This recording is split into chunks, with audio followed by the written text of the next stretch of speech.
Our meeting is now called to order. Welcome to our very first special town hall meeting in our beautiful town of Poetry, Texas. Over the last many months, we've had very informal meetings in nature, so now that we're official town, I remind you that we need to make it a little more formal. And thank you, Dorothy. And you must have already signed up by now to be able to speak. With that said, we want you to feel heard, valued, informed, and connected to your town and its council. We welcome diversity of opinion and want minority views as well as the majority views to be heard. We also appreciate mutual respect despite opposing views. With that, we'll have a roll call answered by saying present or here. Councilmember Fowler. Councilmember Anderson. Here. Councilmember Jaffe. Here. Councilmember Benson. Here. Councilmember White. Here. Quorum is confirmed. Rise for the Pledge of Allegiance, please. And we'll stay standing for the invocation or prayer. I pledge allegiance to the flag of the United States of America, and to the republic for which it stands, one nation, under God, indivisible, with liberty and justice for all.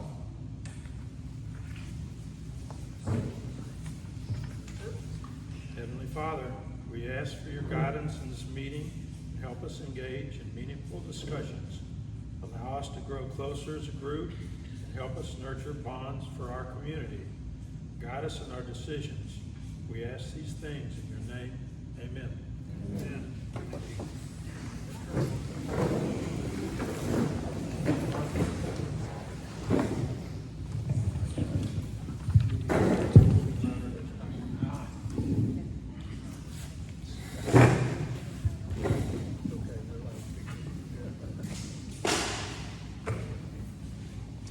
Okay, so under items of community interest, we have some gifts to the town, but before we do that, I would like to shout out to Dorothy Dillon, who's served us well, and we're just so appreciative. She's kind of our unofficial secretary right now. Thank you, Dorothy. She lives in Loma, girl. Okay, she's not even in poetry. All right, gifts to the town. We're so grateful for the gifts. Judy Graham gave an American flag, which is the one we're using here today. Lance Gooden also gave us an American flag, which was flown in the U.S. Capitol. And that one is sitting on Dorothy's desk waiting for a really cool frame for it.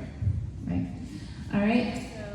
The staff of Taconag gave us at the swearing in a gold trimmed Bible for swearing in, and it can be used in the future for that purpose as well. That was a nice surprise. Brett Patterson from Ace Decor and Finishes, apparently he's the owner, he gave a beautiful gift of $3,800 worth of texture, paint, and labor to the town hall refurbishment for the leasehold improvements to the Countdown Cemetery Annex building. We're very grateful to him for that. And it's going on. Number 2, the mailbox is now official. We have received news that we can actually receive mail at the address of 20425-986 Poetry, Texas. And that was according to the 911 address. Address in the office. Hello. Okay, so with that, now we would like to take this opportunity to introduce to you some important people that will be helping us along the way. We have emergency management leaders among us. So first off, we have Richard Hill from Hunt County. Richard Hill, Hunt County, would you mind coming up and saying a few words to us? Thank you very much, Mayor. I'm Richard Hill. I'm the Director of Homeland Security for Hunt County. Homeland Security covers the emergency management, the emergency planning, the environmental enforcement, the fire marshal's office, and our bioterrorism. I'm also under the umbrella of Homeland Security. I have the Hunt County Health Department, the environmental side of that, and I have the medical side where we have our nurses and our clinic. And thank y'all very much for inviting me here tonight, and happy to help the new city of Poetry in any way possible. So if anyone has any questions of me, feel free to catch me or like I said, any way that y'all want to. Like I said, I believe you have all my contact information, at least some of you do. So it's the email is homelandsecurity@huntcounty.net. All that's spelled out in case anybody wants to send us an email. And my office number direct to my desk is 903-408-4246. Thank you very much. Thank you, Richard. Okay, so now we have Steve Huey from Kaufman County. Did I pronounce that correctly? Yes, ma'am.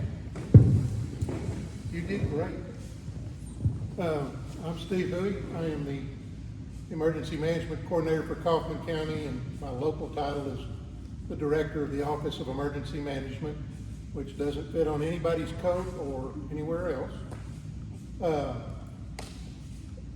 We are here to serve the town of Poetry and help you along the way.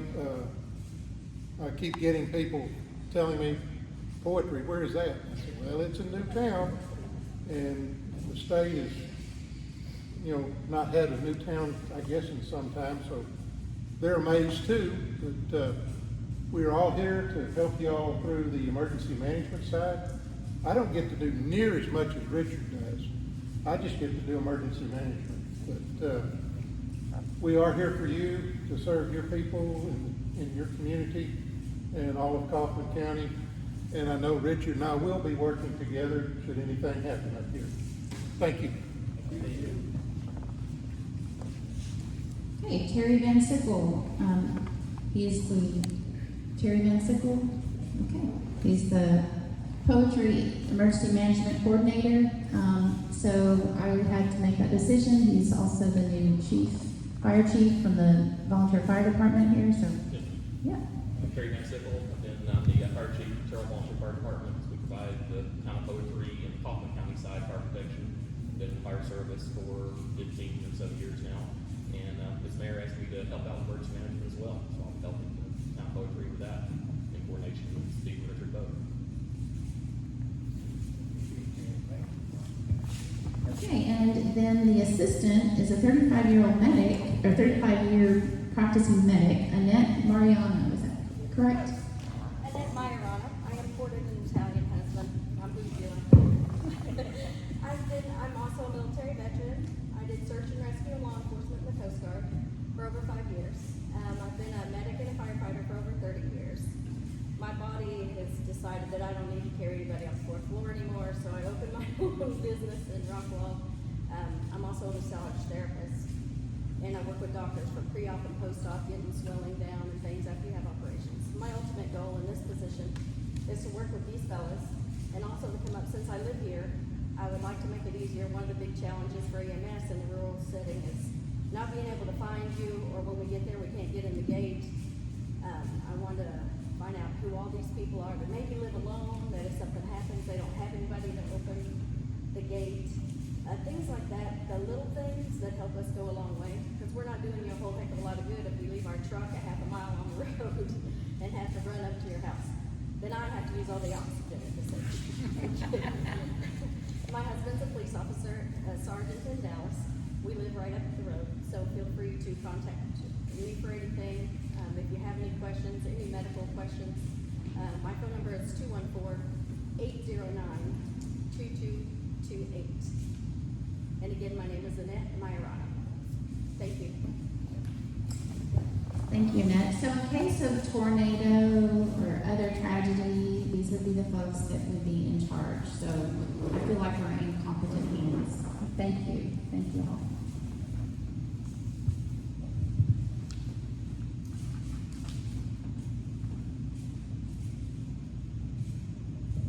Okay, so we're going to move on to the consent agenda. Number 1 on there is approval of minutes from the June 15th, 2021 regular town hall meeting. despite any typos, that's gonna be fixed. Does everyone, have a chance to look at that? All right, so all those in favor of approval of the minutes, raise your right hand. And it's unanimous. Thank you. Okay. Number 2, approval of the ordinance for part-time secretary office position as amended. I think last meeting we added 2 sentences, I believe, and they're highlighted in yellow in your copies. Okay, all those in favor of approving that as written, raise your right hand. And that passes unanimously. Okay. So on the regular agenda item, number 1, okay, we need to discuss and consider the action of environmental health service agreement with Hunt County. This is allowing Hunt County to do all the inspection work and for the septic systems. So we have a citizen awaiting action on this measure. We unfortunately, Hunt County has to write that agreement, and they had a meeting today, and they're still working on it. So, but we do have someone who can speak to that, or wants to speak on that issue, and that's Jack Mullins. You can go ahead.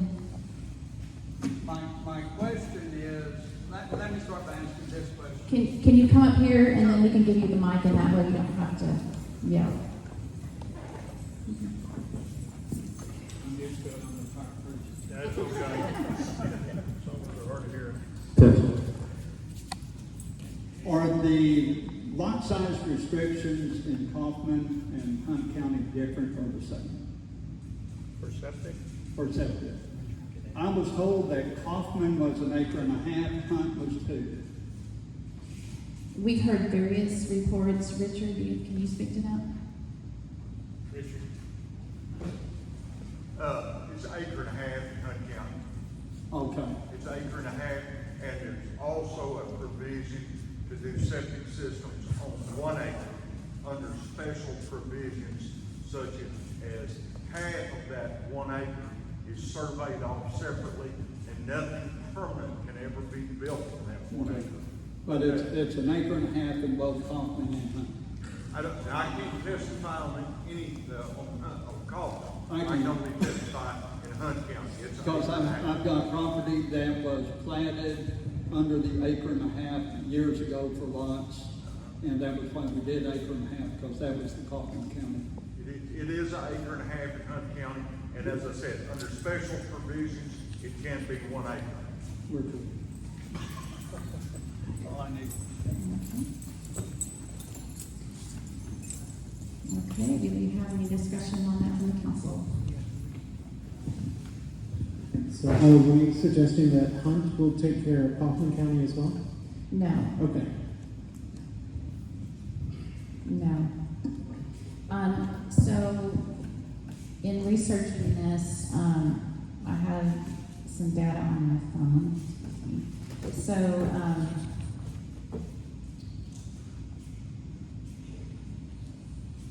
apparently Kaufman County attorneys have a different take on it. They feel like that they have jurisdiction completely on that, and Hunt County wanted to give us opportunity to say whether or not we have jurisdiction.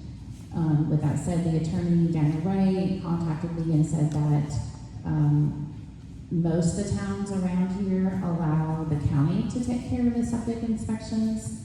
The only exception to that is Royce City. I don't think, being an infant town, that we have the capability to do any of that. So I think that would certainly play into that. I don't know if any of you have a different view on that, but I'd be welcome to hear it. Well, I would remind us too, Tara, that we need to be cognizant of Rockwall as well, right? Because they're in our ETJ, so we're going to visit that at some point in the future. I believe this is only for our town proper area. So if they're in the ETJ, but, I mean, that's a good point, but I think if they're in the ETJ, then the county, it automatically defaults to the county.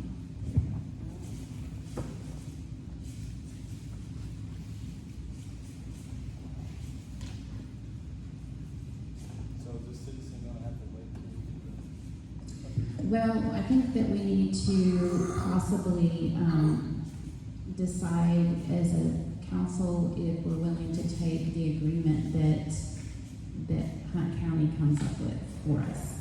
But maybe we should,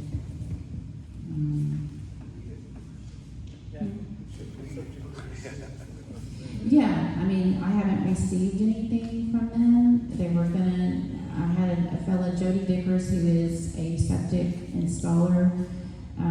We were conversing late last night on different things, different legalities, and he was trying to also get that information, and they had a meeting this morning, but they're still trying to apparently figure it out. So I apologize. I know there's a family waiting for this, but he also said that he preferred Kaufman County's way of doing it. They're very strict. They're very on the ball. His opinion was that they were, Kaufman was very much up to date on all their inspections, where he didn't feel like Hunt County was. That was his opinion. So,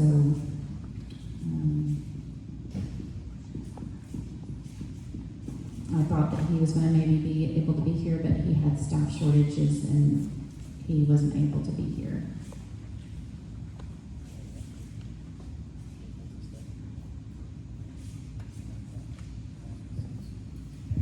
Richard, I'm going to put you on the spot. I don't know if it falls under you, but you might not be in charge of it. Is that a standard agreement that Hunt County would write with the city, or are they all different, need to be reviewed? This is based on agreements we have with other cities. In August of 2007, I believe it was August 27th, the Hunt County Commissioner Court passed a resolution that any and all cities that wished for Hunt County, the health department, to do the inspections, the permitting, everything, and it also includes food service and everything, food service establishments, enter into interlocal agreement with that city. And so this is a very simple deal. And then that way, the city would be saying, we would meet the minimum standards of Hunt County. Now, I will take this for a second from an installer that says that Hunt County's not very up on their inspections. I'm gonna definitely take exception to that. And, because we're as good as anybody. And, I have some really good people that do the inspections. So I would definitely take exception to Mr. Vickers. I believe that's his name. I will speak with you. I landed that one. Okay, so I was just checking my email to see if maybe, sometimes they send me late, entry emails. I have nothing. So, Tara, can we maybe, for the benefit of the citizen that's waiting to get their system approved or whatever, I mean, can we communicate with somebody in the county that it is our intention to let them continue doing this, and could they please go ahead and let this one go through, so that these poor people don't have to wait for us to have another meeting? well, we need a motion on the we need a motion that you all are willing to accept their agreement pending our legal review of it. It's a standardized thing, is what I understand, but they, why so it's basically, they don't feel like they have jurisdiction to do the septic inspection in the town of Poetry because they're saying we're our own entity now. Kaufman, on the other hand, says, well, they have jurisdiction anyway, regardless. So it's a formality, is my understanding, and the way the attorney said it, it's just really kind of a formality. But in the meanwhile, we have a family in the wings waiting to get that septic done. So, do we have a motion? I make the motion that we go ahead, as Mike said, and at least in this one situation, accept what the Hunt County is gonna do, because they're gonna do it anyway. There's no way we're gonna be able to fund and support this. It has to be through the county. And the laws are not just Hunt County, they're federal. So Hunt County knows the federal laws. And my motion is go ahead and accept this family and let them deal with Hunt County. And then when we get an ordinance, hopefully by the next meeting, we can vote on that. That's my motion, if that makes sense. I might add to that, he did say, Daniel might say, we can't amend this if we don't like it. So it can be amended at any time. So don't feel like it's set in stone, but if we're gonna be good to this family, this lady in the wings, then it might, but just so you know that it can be amended. It's not like, you know. So is there a second for that So motion? is the motion to allow Hunt County jurisdiction in the city? For septic inspection? Isn't that easier? Okay. Yeah, let's look at the first sentence. So, okay, so do we have a second on that? I'll second. Okay, so, we have a motion, and it's been seconded to allow Hunt County, a service agreement with Hunt County as they have written it, and allow them jurisdiction to do septic inspections in our area. That's been motioned and seconded, and I'm sorry, you cannot speak. I'm sorry, out of order. I'm sorry. So this is for Hunt County, okay? This is just for Hunt County, okay? This is just Hunt County. So we have a motion, it's been seconded to allow Hunt County to continue to do the inspections as they have always done, and it's been seconded. All those in favor, raise your right hand. Okay, and it's unanimous. Okay. All right. So number 2, discuss and consider action to select a town attorney and possible authorizing execution of a non-disclosed firewall agreement with Patricia Adams of the Messer Fort McDonald Law Firm. Discuss an engagement agreement.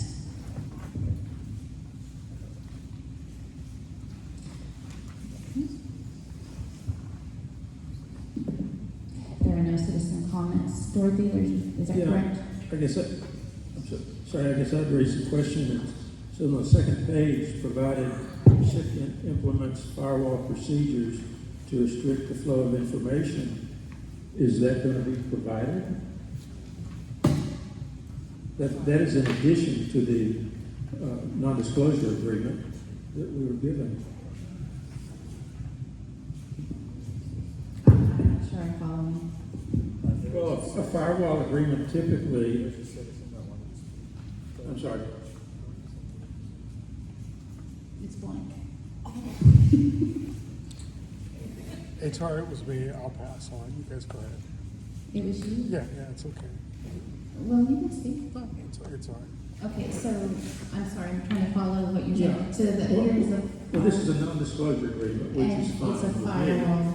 But it also mentions, page 2, provided recipient, which is the law firm, implements firewall procedures to restrict the flow of information. And what that means typically is a firewall is set up so that, say, Patricia or a named person in the law firm can deal with us, but none of their information will be shared with other members of that firm, and vice versa. For example, the woman who is dealing with Hunt County can't share that information with Patricia. And there's a firewall agreement typically would say something like that. And it implies here that there will be a firewall procedure, but it wasn't provided. So did you get the additional, like, several pages? Well, the other pages are standard boilerplate for what lawyers do and don't do, but there's nothing that I saw in there about a firewall. And the firewall should be very specific for Patricia and for the woman who's dealing with Judge Stovall in Hunt County, that they won't share information. And it can be very restrictive or just words, but it implies here that there's another document that we're waiting on. They're saying that they're going to invoke their procedure. Are you looking for an outline or an agreement of what that procedure is? I'm just trying to understand where you're coming from. Yeah, well, I've been in consulting a long time with lawyers, and typically firewall procedures are set up for situations like this, is to keep a person in the same company from being able to talk to other people in that company about certain litigation matters, or legal matters rather. And so that's what a firewall agreement typically is. And it says here it's going to be provided, but it isn't provided. I would have expected that to be, it could even be a one-page deal, but I would expect that the law firm to provide that. So these other,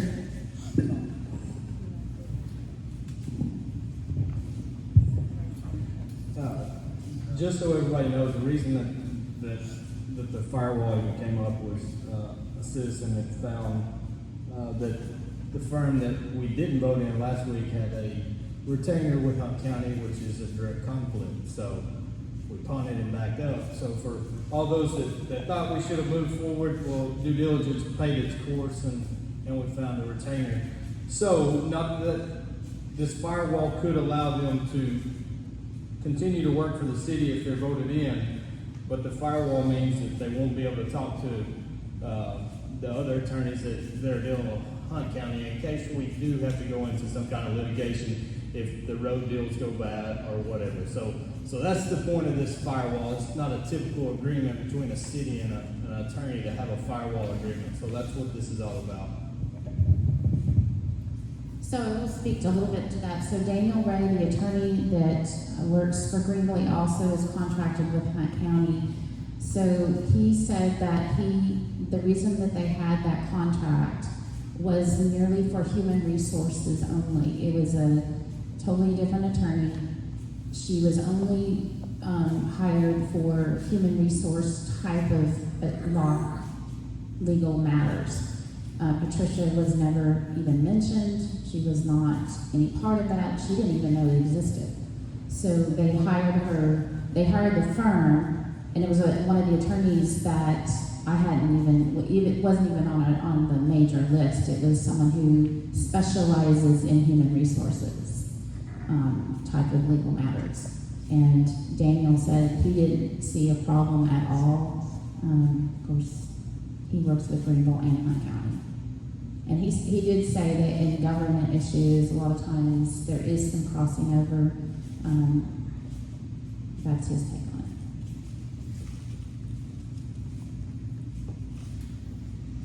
So, Tom, in your history of dealing with them, I mean, what does that verbiage look like? I mean, what do you need it to say that says? Yeah. I mean, typically a firewall is a very simple agreement. It could be one page where the law firm says they agree that Patricia Adams will not speak about matters involving the town of Poetry with other members of her firm. And then the same thing is, I can't remember the other person who works for the Hunt County, they won't share information with us. And it's strictly to prevent a potential problem. Now, look, it's a very simple thing to do, and it's done all the time. I'm just surprised there wasn't attached to this non-disclosure.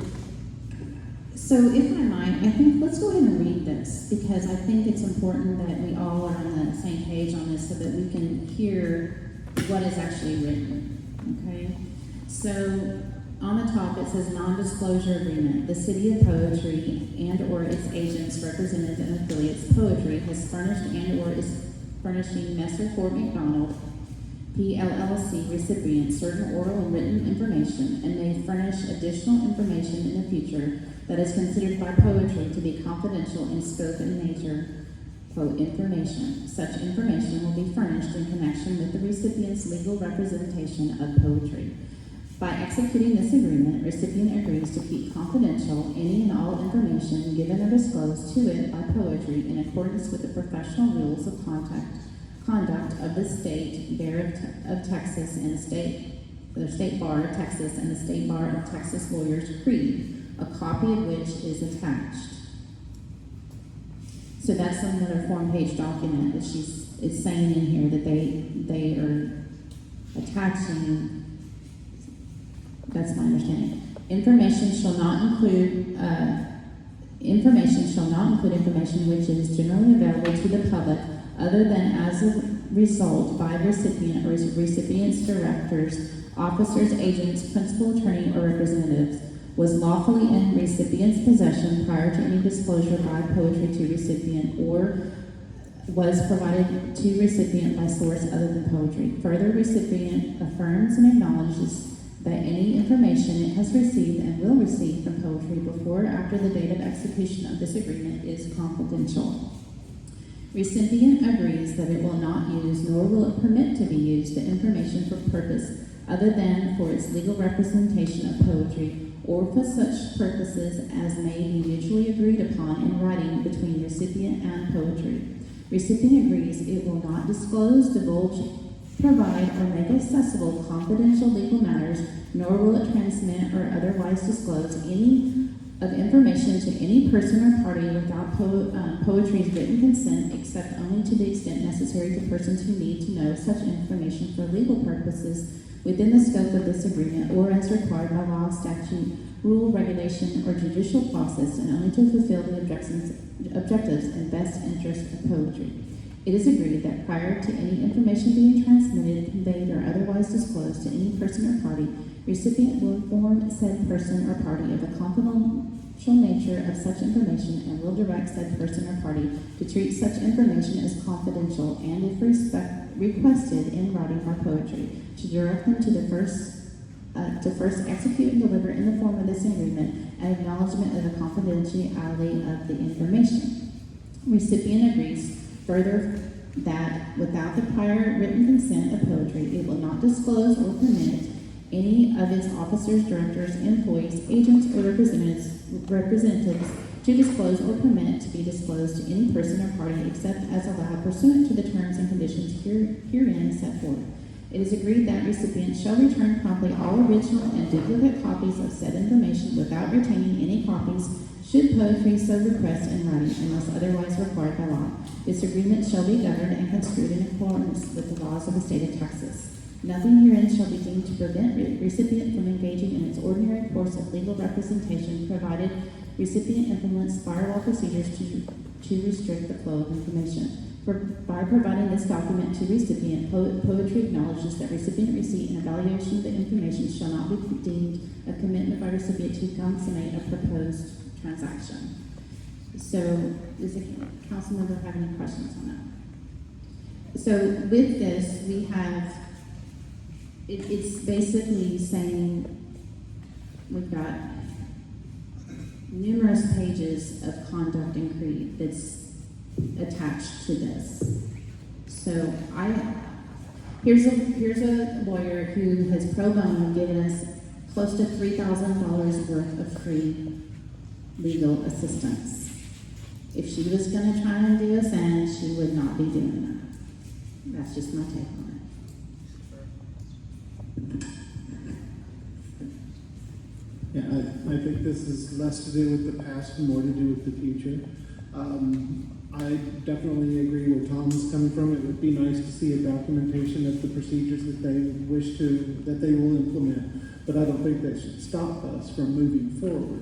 I think that we should be able to accept the agreement as written with the stipulation that we get those firewall procedures documented. And with that would be the motion that I make. Yeah, I think what you just read, Tar, is basically their promise to keep our secret stuff secret, which we would expect. But to Tom's point, I would call it we just would like to see a definition of their firewall procedure. What does that mean to them, so that if we ever feel like there's a breach of that, we can go back and say, you told us two lawyers wouldn't talk about the same thing, you did that, that's a problem. So it's just a definition, I think, in my words. Yeah, and I agree, and actually I agree with Brian. We desperately need to get a lawyer on board, and I'm fine going ahead with the provision that we go in, as Brian noted, and say we do need this firewall procedure. As a little clarification, she wasn't even familiar with the term firewall. Most in business, we have non-disclosure, okay? So when you said firewall, she wasn't even familiar with that. She said, what's that? And I said, well, I think it's a non-disclosure. I'm like, okay. So she put firewall in there so that would appease the lingo of some of the council members. So, different lawyers have different lingo, right? So a firewall might be, that's kind of actually a term that she had never heard. So she put that in quotes to appease the council member who used it, but it's a non-disclosure agreement.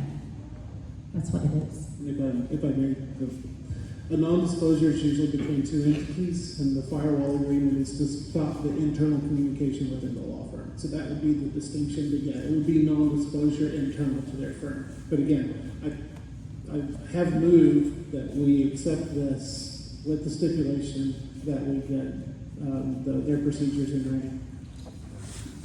And by their procedures, you just mean more specification on what's already here, because it kind of talks about how the internal would be done, but it talks in generalities. You just want more specifics on that?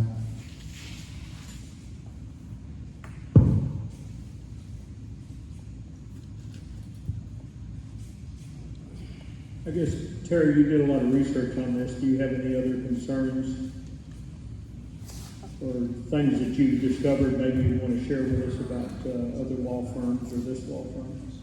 So I'm gonna build this up for a breakdown of my opinion here. Patricia has donated a lot of time and a lot of effort in that, and it's very much appreciated. It was unauthorized, but very much appreciated. So, saying that, I've talked to 4 other attorneys. 2 live in this city, one comes through the city a lot, and one over the phone that I've never met. He doesn't know the town of Poultry. All 4 of them said it's a bad idea.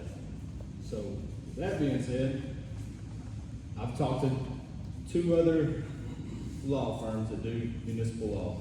One of them's quite large. One of the firm partners is a representative for University Park, so that's how I had the contact. I didn't call him because of just the relationship we had. I called his partner. They're very willing to do it, but as I told Tara in the text, I'm unfamiliar with their needs. They're wanting official RFQs on city letterhead, basically they're wanting an official request for us. What do we need from them? And I don't know that anybody up here knows what we need from an attorney. So that's what makes Patricia look so good. She has volunteered a lot. She does know a lot. It's just I don't know how we move forward. I'm not opposed to moving forward with the firm, and then we can work out all the verbiage y'all want in the contract with them. I mean, because this is just to agree to hire them. At some point, we're going to have a contract that says what's our expectations out of this firm. And that being said, we can fire them at any time too. So I'm not opposed to moving forward with them, but I think there's got to be a lot more conversations without feelings getting hurt about what we want this firm to do for us. So, in the search for an attorney, okay, so we're a new town, so I didn't know how to do an election. So I started this search in January, okay, and I looked at 2 different firms originally. Again, one was out of Dallas, and his rate was higher. He did give me about an hour of his time, and then come to find out he had worked directly with Daniel Ray, and then he didn't disclose that to me. So he was highly recommended, but because of that, I thought, well, scratch that off.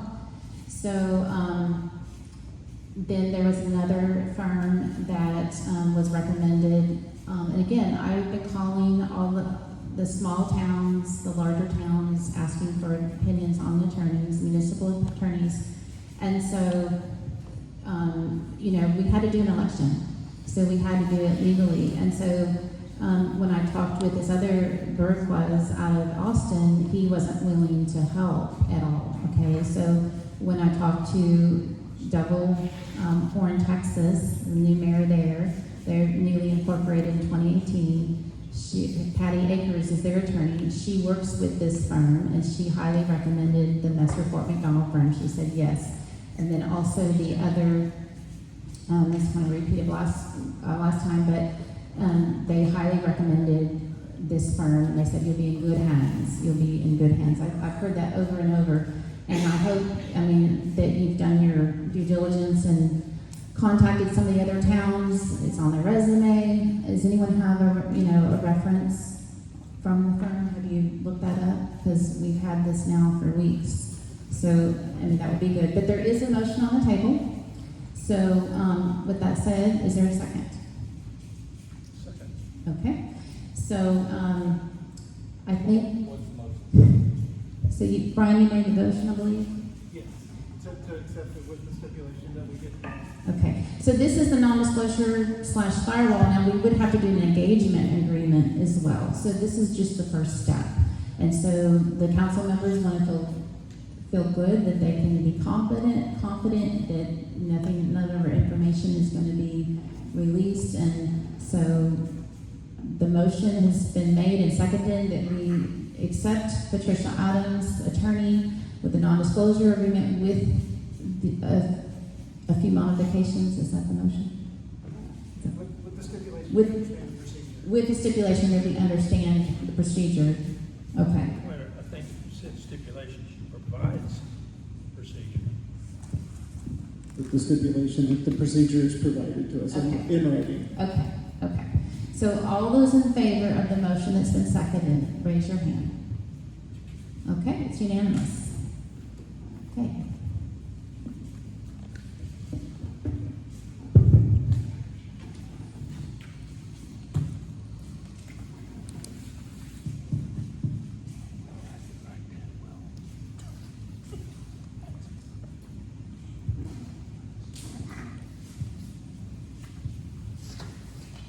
Okay, so number 3 on the agenda, and I promise this shouldn't take as long as last time did.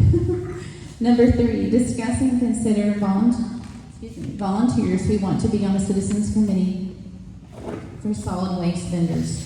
Namely Cindy Sikora, Katie Castle, there's a typo there, it's Katie Castle, Kim Stamen, Ivy Campbell, to research and meet and make recommendations to the council at the next regular town meeting.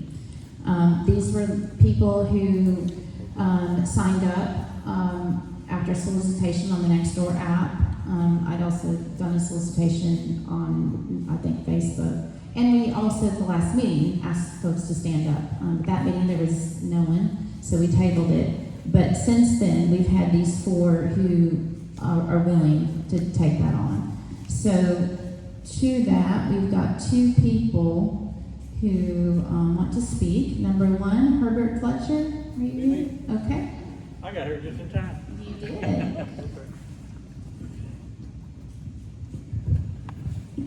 Well, I really didn't want to talk about the getting on council for the trash people. I would have had time, but I've been coming to these meetings every time y'all had one, just to keep in touch with what's going on. And I keep hearing about how much we need money for this town, and how much we need this and this and this. And, and it always comes back to the roads, how much we need to fix them. But at the trash meeting, there was someone here that was talking about giving you so much a month per customer that they got to do the trash service. And I'm wondering why we don't do something like that and just have one trash service for everybody. Now, don't get me wrong, I love my trash guys, but they just pick up my trash, It ain't like I'm married to them. And the city does need money, and I'd rather do something like that than to have a city tax. Seriously, I mean, it's just garbage. Seriously, as long as they get it and they get it on time and that we have a contract saying that they're gonna have to do this and what they gotta do. And, if the city gets $6 a month from everybody for this service that they supply, and it gets 11 other vendors off our roads. And I see them daily, just daily. I'm thinking, okay, he got that lady's trash, and now this guy's back over here getting that lady's trash. And I follow this truck all the way to the end of the road, and he picks nobody else's up, on that whole road. I'm thinking, he comes out here just to get that? So, we got to do something. Seriously, it don't make no sense to have 12 vendors on our little roads out here. Tear them up, and, and they're tore up already. And luckily, I think somebody went and fixed some holes, and I'm really grateful for that. Thank you very much. It's saving my tires and my front ends. But that's all I want to say. You're not going to be able to please everybody, but we've got to figure out something to support the city and the town, And that's all I want to say with it. You gotta come together to do something like this, or we're getting nowhere. And that was the best thing that I heard through this whole meeting, that these people are gonna give lots of money at the end of the month to y'all. Thank you, Bert. So we'll talk more on the actual budget items when that comes up. But yes, okay, so Lon Aiken. Lon Aiken, you've signed up to speak to us.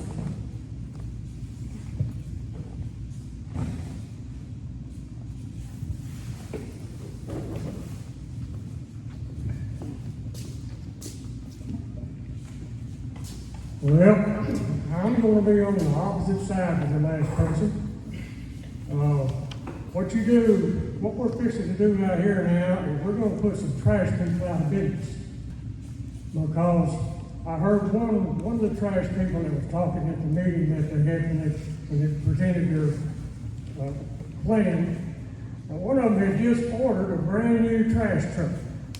Now when he ordered that trash truck, he put a bunch of money down that he's not gonna get back if he fails to take that trash truck. That fellow that ordered that trash truck was planning on free enterprise, and he could get out there and compete and pay for his trash truck. Now, when we do that, and we get the one trash man, the first thing you know, the trash man gets in the pocket of the city. I can guarantee you that's gonna happen before it's over with. And when they get into that pocket, you can't get rid of it. And you're gonna have people out here, you've got people that are happy with their trash service. The trash people are not the ones that's tearing the road up. Let me tell you who's tearing the road up. It's the citizens and the people that are hauling all this merchandise out of Dallas and everywhere, driving these 3/4 ton and 1 ton trucks. They run up and down the road 40 miles an hour. If you don't get out of the way, they'll run over. And they run off the edge of the road, and anytime you break the edge of the road off, that is not road. So anyway, I'm on the opposite side. There's always two sides to every story. So anyway, I guess that's about all I got on this thing right here. But that really, there were some people that was on that trying to get this trash deal that really needed it. One of them happened to be that military man that put in 2 tours. He come back here, his dad was dead. He's trying to operate that business, and he ain't got a Chinaman's chance of getting on this thing. Because the people that's going to wind up with this trash service is going to be the big boys. They'll promise you everything in the world, and then when it's all said and done, the citizens will pay for that extra. Mr. Aiken, I'm sorry, your time is up. Thank you.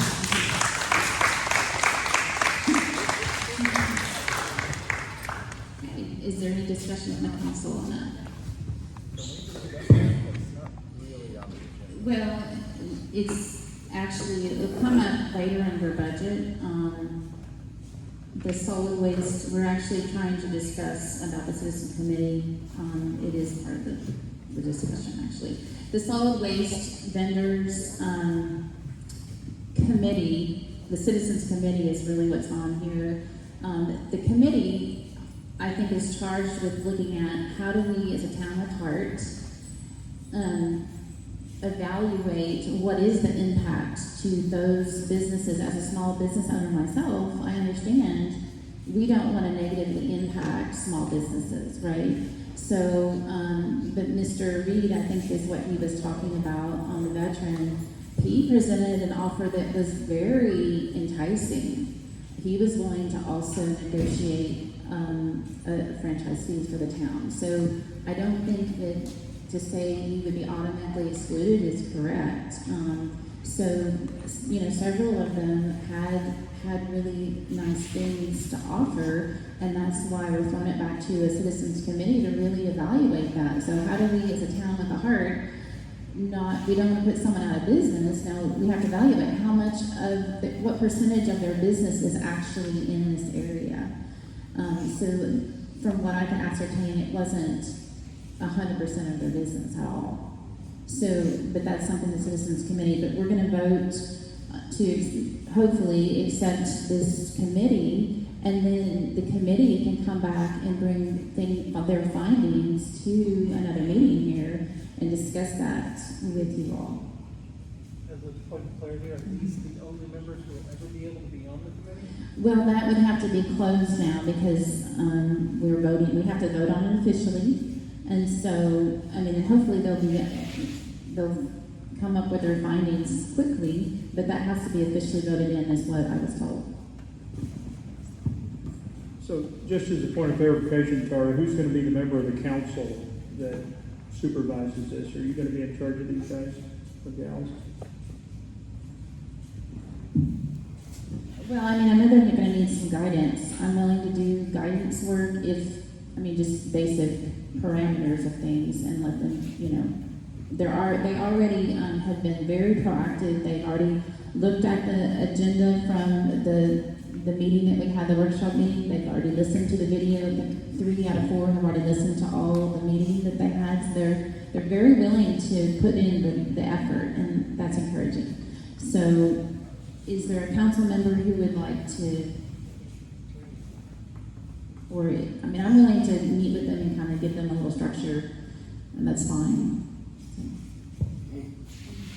Jerry, you're hugging that mic. I'm ready to discuss the road issue, and I don't know this is the place, so I'll wait for the budget time, but, as far as guidance, Tara, you said you want to give guidance. Whoever the city council member is, I mean, they're at every meeting, even though these are non-quorum meetings. I mean, the council's the one that's at the end of the gun up here against all these people, so we better have our representation there. So these 4 people, I mean, they're as good as anybody, I suppose. I mean, I don't know how well we canvassed our city, but regardless.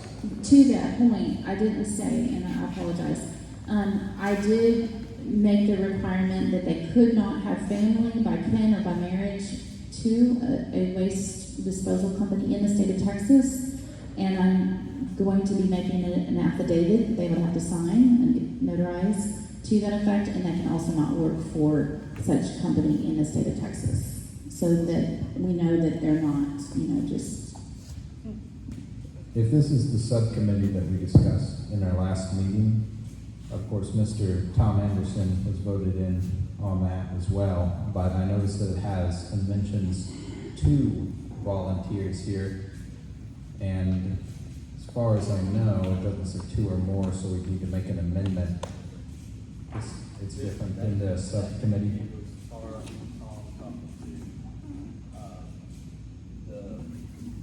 Number 7 was Tara and Tom talking to the county commissioners and starting those conversations on expectations.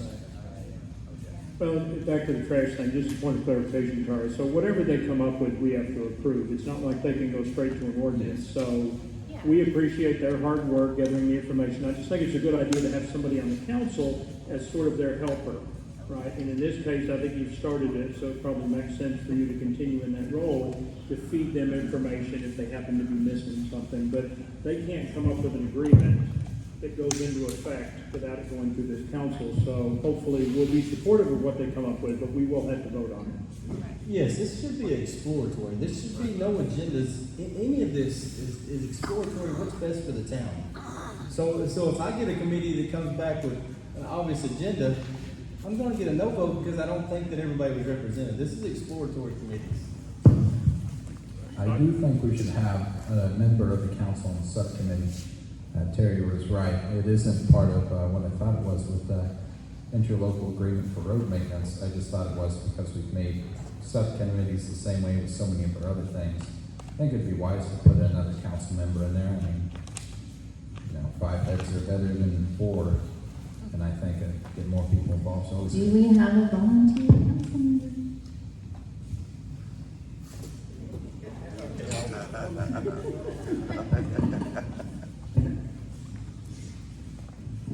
This is not saying yes to that yet. Maybe. But I'm actually wanting to talk about the actual verbiage here. It says Citizens Committee for Solid Waste Vendors. Does that presume that we're moving forward with single vendors, or, I mean, I would like a committee for solid waste solution, yeah, that's a great word. So that we understand that we're not necessarily moving forward with a particular solution yet. So can I move that we change the committee name to substitute solution for vendors then?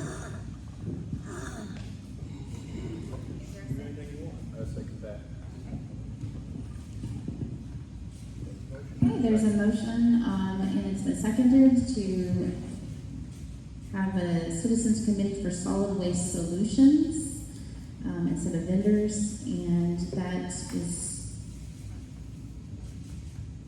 it's been seconded, so, okay, so we'll vote on that. All those in favor of changing that title of that committee, raise your right hand, and that has passed, okay? So still on the table is the actual citizens who have stepped forward,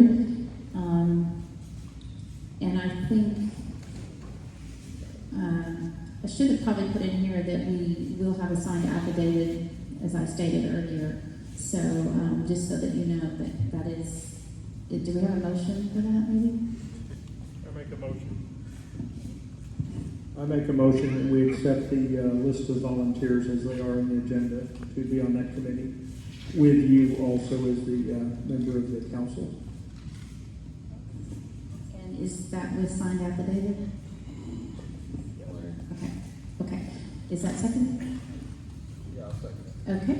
So we have a motion that Cindy Sikora, Katie Castle, Kim Stamen, Ivy Campbell will be on this committee with a signed affidavit and with, is it Tom?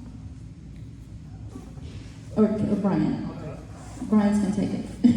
with Brian Vincent as the council member to give them some guidance. So all those in favor, raise your hand, and that passes. Thank you, Brian.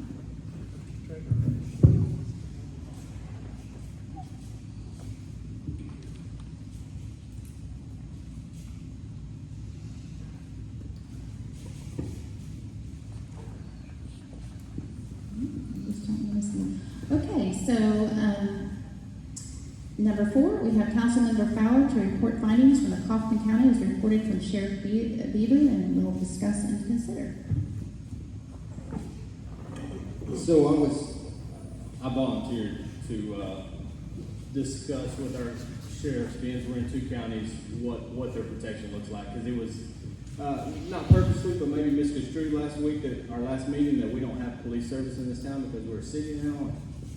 And I objected to that because that's gross negligence. So I called both of them. Actually, I spoke with Sheriff Beavers first. I've known Sheriff Beavers for 30 years. He's like, man, we're going to continue to run 911 in your city no matter what. You can't actually keep us out, so I don't need an agreement with y'all. Fair enough. Have a good day. And today, Sheriff Jones called me back and finally left me his cell phone number so we could actually talk. We could get messages through his administrative assistant. And he was under the same impression. You can't keep me out, so I'm coming. So I really appreciate it. He wanted to go on a little vent and say that, you know, he's got a lot of grief from people down here and not saying he's here enough and they don't see Hunt County. And so just to report what he said is he's trying there. I mean, he's got 900 square miles and he's got 4 to 5 officers on duty at one time. So, with that being said, everybody's like, oh man, that doesn't sound good. Hunt County and Kaufman County have an interlocal agreement. Hunt County DPS have an interlocal agreement. Hunt County and Rockwall have an interlocal agreement. So what does that do? That increases that 4 to probably 20 or 30. So the scare tactics that we don't have enough cops and all that, that's how they work it out. It's just like mutual aid in the fire department. We can't show up with enough guys. We have to share it. They do the same thing, guys. So Sheriff Jones was, and Beavers both expressed that they want to come and meet y'all. Neither one of them gave me a day, so they want to come up here and show their face and And if y'all had any questions for him, so we will post that in the minutes or the agenda when we get it. But as far as that goes, our protection's the same as it was. It hasn't decreased. Some of y'all wanted to increase, and that's a whole nother conversation, but we just want to ensure y'all that it stayed the same. We didn't lose protection with forming the city.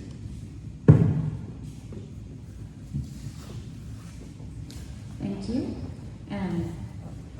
Okay, so any other discussion on that? No, I'll add some additional information for clarification, because that will provide protection for all of us, and that's very important. For anybody thinking about traffic tickets specifically, from my research, and of course correct me if I'm wrong, but sheriffs don't often come or do any traffic fines, but we shouldn't be worried about that anyways, because there's a cap on what local governments can collect, and that's 30% of the previous year's revenue. So we couldn't collect taxes on speeders coming through our town, at least until next year to my understanding, although there might be an exception. So sheriff's protection right now seems to have all the pros right now, at least until we collect fines. Then we could look into that. We might not even want to touch that with a 9-foot pole, but no reason to do it this year.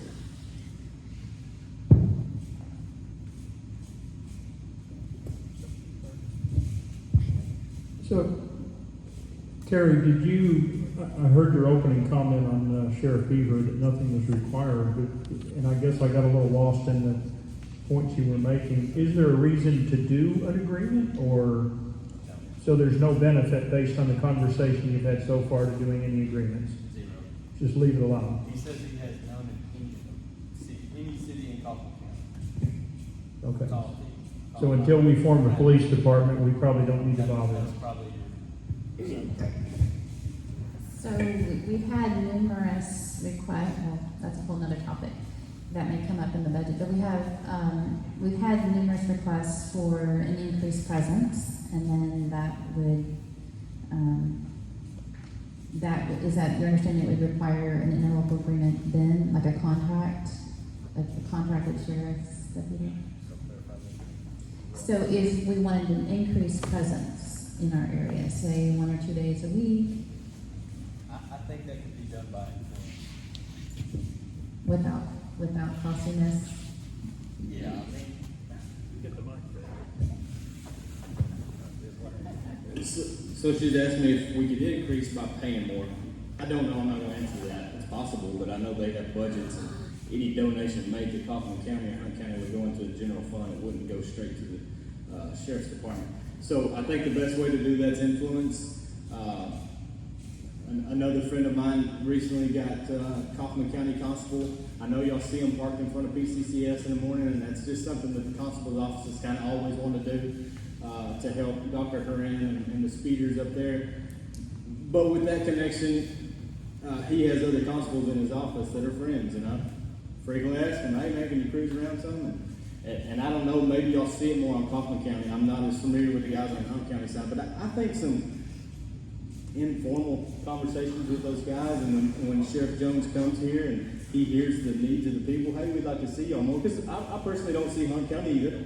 I'm not scared, but I mean, if that's something the city wants, I think if they hear that voice, sure, they're gonna want, I mean, they're up for election just like all of we are too, so hey, if there's 900 people down here in the Poetry area that wants to see us more, guess what? They're probably gonna pull down here a little more, so we can look into the monetary side of it, but I think some informal influence wouldn't hurt it. Well, I do know that right after the swearing in, Sheriff Terry did reach out to me and said he's here to help us, and he was very, just very cordial. I will say that. Okay. Any other comments on that? Okay. Number 5. Discuss and consider the proposed budget deadline for a newspaper of July 16th, meaning that we have to have it submitted in paper by July the 9th. So as a new entity, and we were just sworn in May 15th, we have to hit the ground running on this because there's deadlines. And so I There's so much that has to go into that. We don't have all the information that we need, so we're kind of shooting a little bit in the dark. But you have to start somewhere, right? So, okay, so we do have, I think we'll wait for just a minute on that. So I have the citizens packet that you can look at for the proposed, this is sample one of a proposed budget. So it is,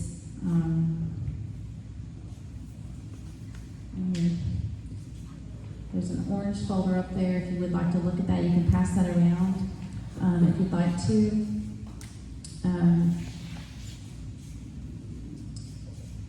We have on here, of course, so much has to be determined, right? So sales tax revenue, for instance, has to be determined by a vote of the people, November 3rd, okay? And that can take place, but we have to pay for the election, and then it's a referendum, so we can have two line items. One would be where sales and use tax would come from the town proper businesses, and then you can have another one where it would be also the ETJ businesses. Now remember, sales and use tax would be 1.5% to 2% on top of the county tax, okay, or state tax. So that would be that 1.5%, 2% little number in there. And a lot of times we have a handful of retail storefront businesses where that would come out of. So I've said this before, the Talcon Ag, it could be $600 to $800 a month maybe, and we do a lot of agriculture that's not taxed, but that has potential for some income, and I think that's good. So for the town. So there's some other businesses. We have the Poetry Springs Event Center, and those people come generally from the Dallas and surrounding areas. We're not just taxing people in our area generally. So that has a significant potential. But trying to find I don't have access to their tax forms, so I don't know what they're pulling in on revenues on this location. So we have to take a guess at those kind of things. And so, but a very, very low figure on the sales tax revenue, we put at $40,000 a year. And that's very conservative. I think it could potentially be much more than that. Okay. So, franchise fees, electric. So we already know, if you heard the last meeting, that Encore has been very good to us in that they didn't have to, but they had a kind of a worked-in fee. They went back from the end of November through the end of May, and they're going to give us they're not going to go back and charge you. That's one thing she had to clarify for us. That they have a kind of a built-in fee. They're pretty large, so they can do this kind of thing. But they, $10,875.76, I believe is the number. And that's the number that we get retroactive. So they're willing to write a check to our town, and that was voted in last time, pending an attorney's approval to vet that contract, right? So as soon as our new attorney can do that, then we can actually have money to open a checking account. So with that said, that's 6 months. Okay, so based on that 6 months, it was roughly $10,000 plus for 6 months. So then we could kind of guesstimate that, okay, for another 6 months, that's maybe at least close to $22,000. And then with FEC, that contract is still pending an attorney's review, which we haven't had yet. And so FEC homes actually might be significantly more than Encore. We're not sure yet because we haven't seen their figures yet. But they're also, so we could be even more than that. But I put on here conservatively $42,000 a year for the electric franchise fees as a potential revenue. Okay. Then thirdly on here is a franchise fee from a trash service. So I put it on the lower end, okay, This was based on some of the figures that we got from some of the vendors. Now, this is, again, all of this is potential. It's not saying it's written in stone. This is our very first try at this, okay?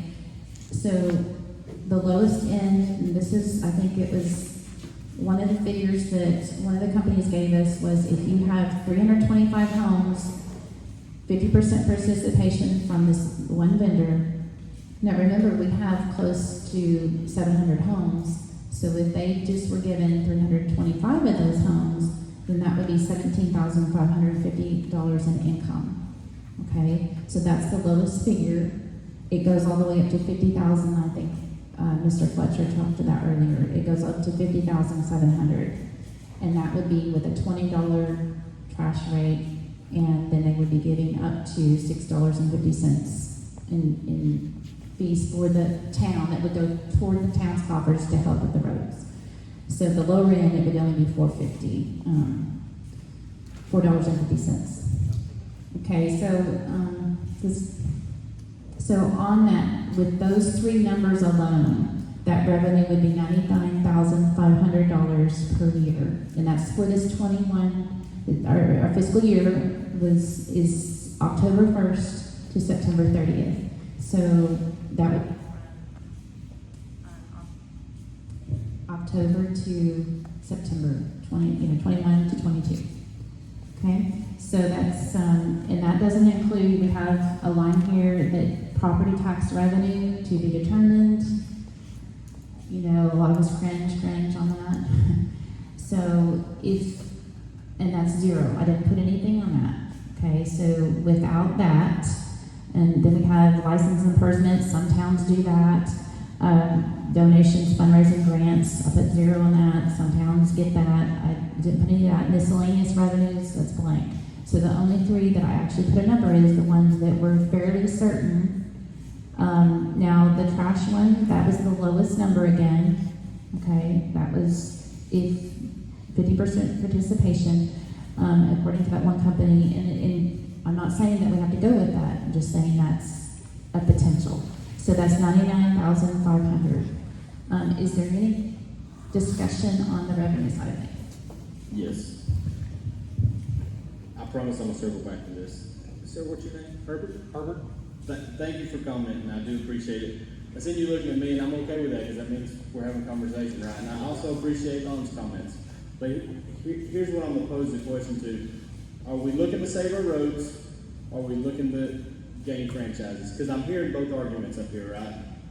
I'm looking for both. Okay. Something for the city. And we're all looking for something to make, right? And something.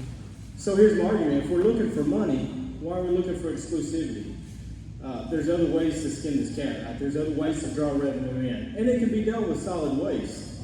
Every company out here could have to be registered with the city or you can't do business, small fee. But with that, you capture their contracts. And with that, you can franchise everybody. Right? Now we're not doing exclusivity. Now we're not kicking people out of their jobs and losing their trucks and all that. Agree?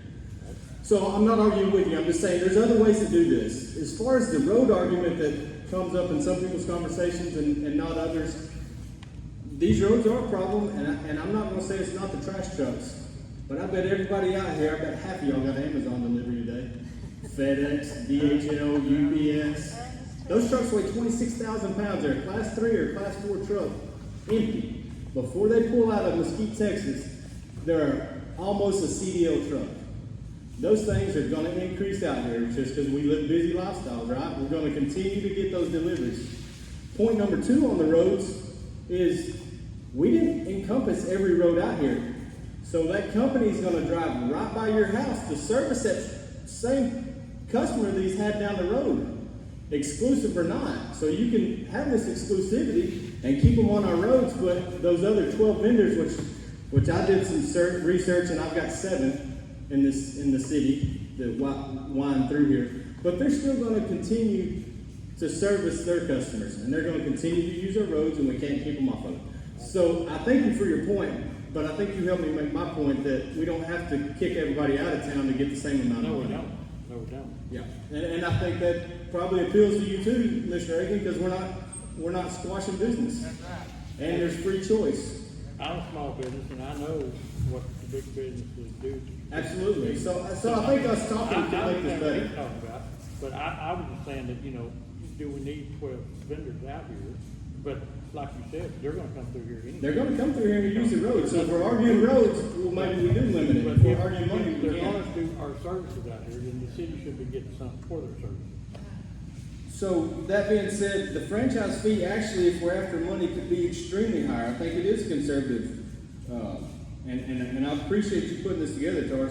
So if we're talking about gaining money and we vote that we're gonna collect the franchise fee and how we do it, we can get together on it, I think that number is extremely conservative. But I want to comment on that by following up on yours. And I'll add to that, I agree with that. I think there's more than one way to skin this cat. I do think we should take advantage of the franchise fee while also allowing the businesses to continue. But even more than making sure our small businesses keep going, we all want to maintain our personal freedom for who we choose with the trash. I don't think we want to, at least I would hate to think that I'm giving up freedom over a little bit of money. But I think we can do a little bit of both. I think even investigating maybe doing a default trash service, and for those who use, say, Blackjack, who have an excellent service where they come up and pick up the difficult to get rid of items like paint cans and whatnot.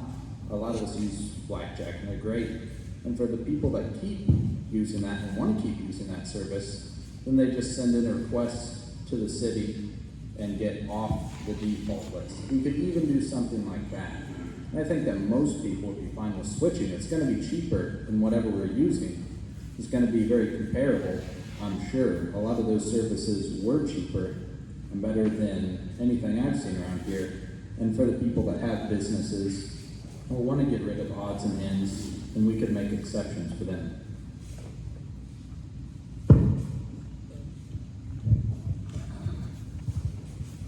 So Tara, I echo Terry's comment. Thank you for putting this together. And I know it's you've had to kind of pull it out of thin air. The only comment I would add to the discussion is on the sales tax revenue. You said that has to go to a vote of all the citizens, so it would have to be on the November ticket. So we need to make sure we're careful with the timing of that, right? Because if it's not on until November, we can't collect tax until after it's approved. And I don't know how much of the year that leaves us to collect the tax. So, very good point. So, when I did this, it was very, very conservative because it wouldn't even start until January 1st, right?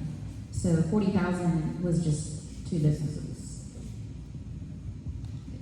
So, I did it very conservative because I don't really know the revenue of all the businesses in town, nor should I. So, but eventually we will figure it out. But the vote would have to take place, and then it would start, I believe, January. So when you say business, are you expecting this is going to be anybody that's doing business out of a building here in Poetry? So home businesses, whatever? So we have a lot of cottage industries, and I personally have a cringe when I think of trying to collect money from the cottage industry. But the retail businesses that have a storefront presence in our town proper, that's what I'm talking about. Now, when I talked with Mayor Craig Wasfold of Union Valley, he suggested that we not only do a sales and use tax from the town proper businesses, but also those in the ETJ. So I don't know how many in the ETJ. I know of one that's in our ETJ. It may not affect that many businesses. But, and if someone wants to, if someone currently pays that 6.25%, then they would probably want to go ahead and, taxes are very personal to people on that. So if someone's already paying that, then they might go ahead and pay that, sales and use tax too, for their local tax too. So. Yes, and our sales tax is very important. Looking at a general fund for revenues for cities, the biggest by far is property tax, with 36% of revenue coming from that. And the reason I'm standing up here or sitting down here is I'm trying to avoid that at all costs. Whatever it takes to get away from property tax, that's what I'm doing up here. And sales tax comes in a strong second at 23%, so we really do need that because we can't just dump 59% of what a standard city would get, and in our case a town would get from the revenue. So the sales tax is very important. If we can get into our ETJ, then all the better.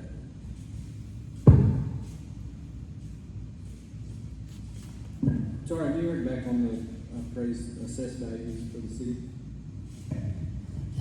So I talked with Brody Ewing, gosh, how long was that? That was a couple months ago, maybe? Gosh, it all runs together.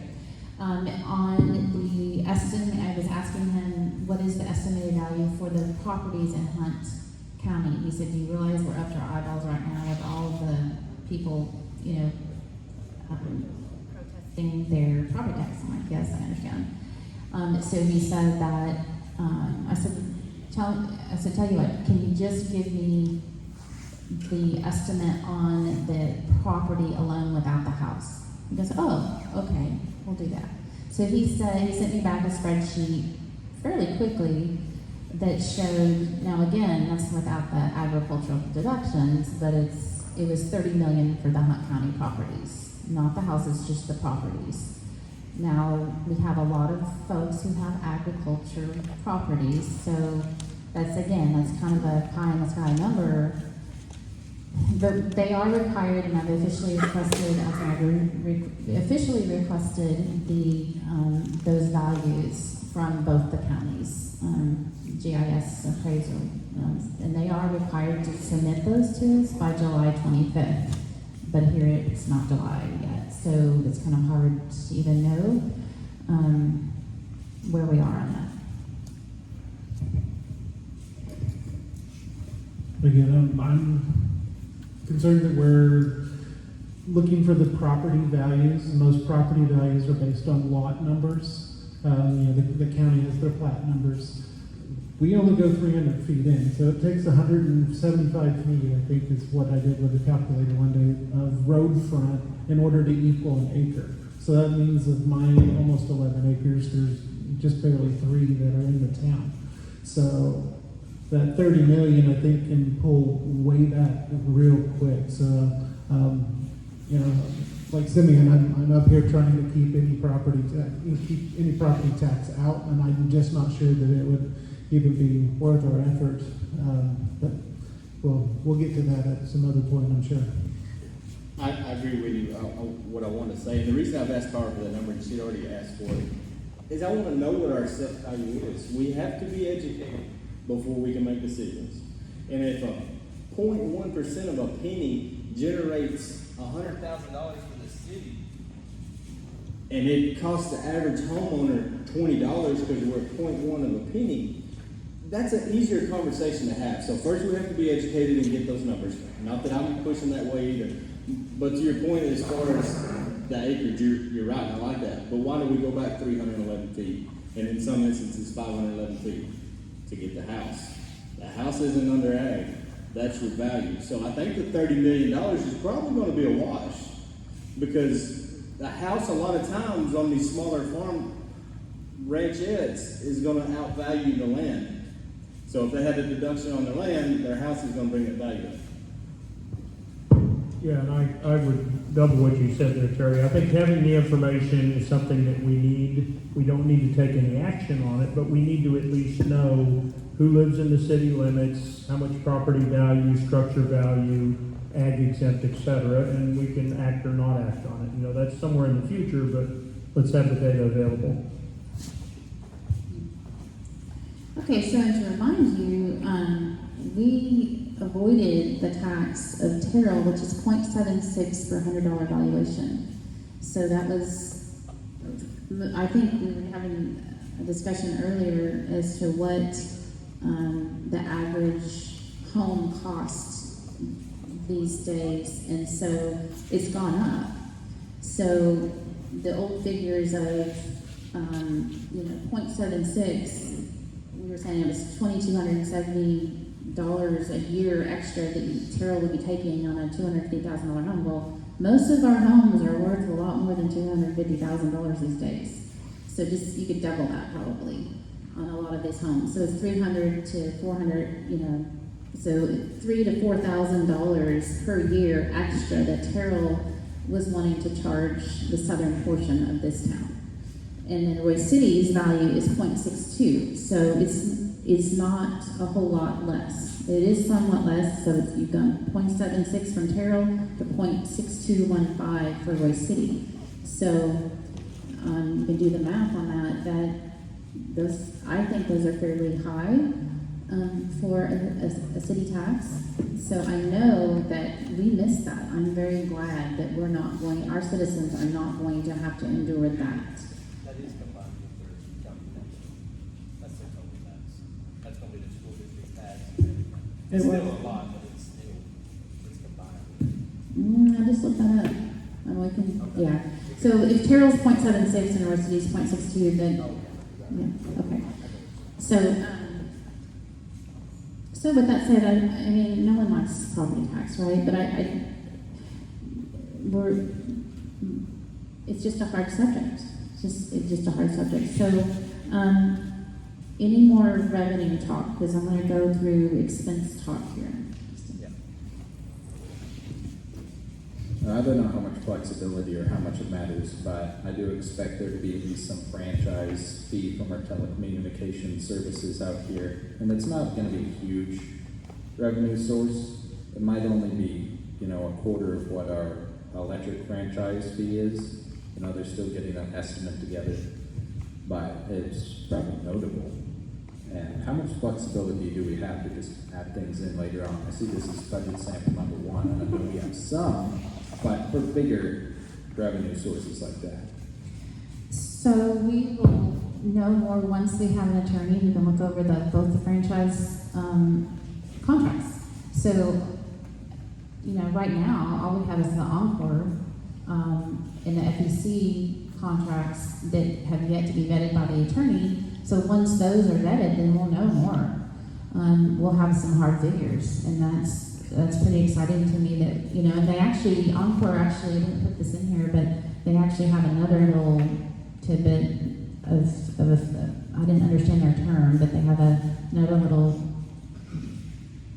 fee that would also benefit our town a few thousand a year. So,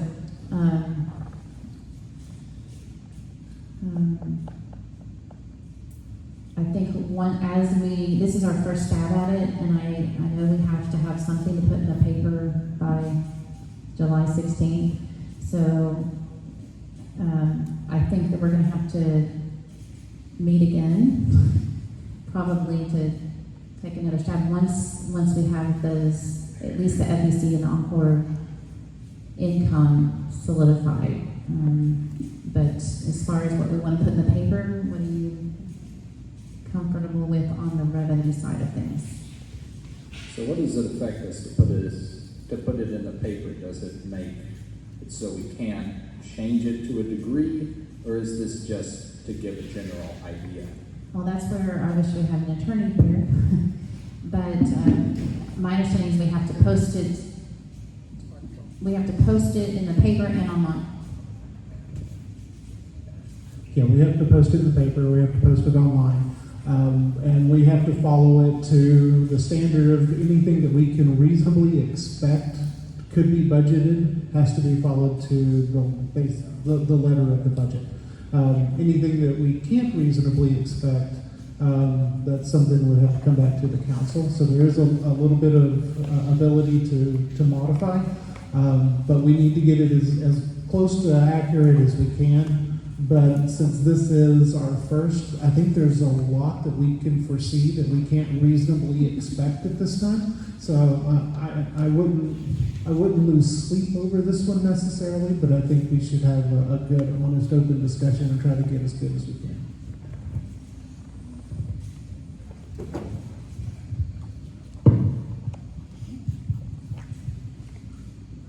Okay, so moving on to general fund expenses. Salary benefits, some towns have, some we have zero. still waiting on that volunteer secretary. Attorney's fees, so I've estimated 7 hours a month, and that's based on, you know, if we have one meeting a month, we've been having 2, because we're new, so we need at least 2. And then also looking at contracts, and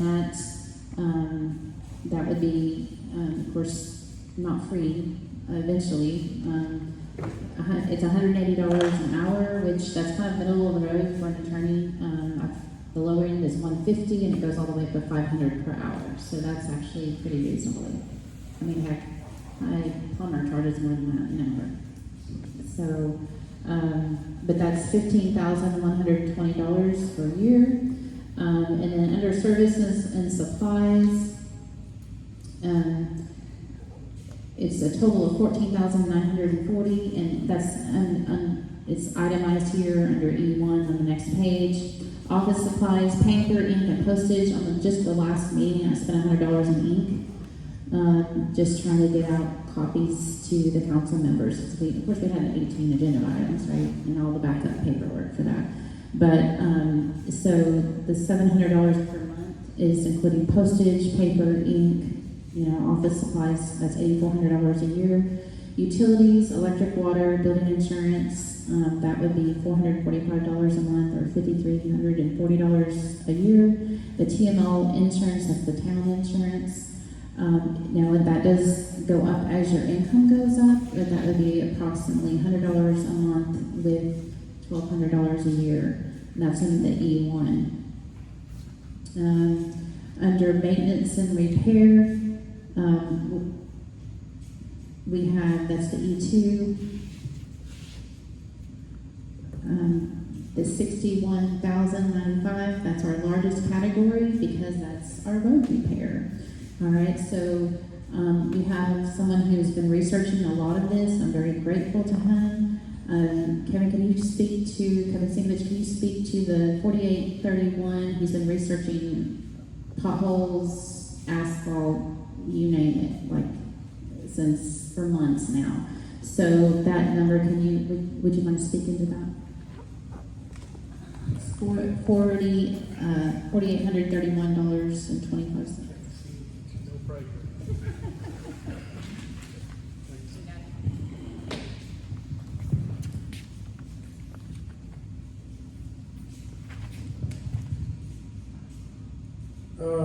It was basically road repair.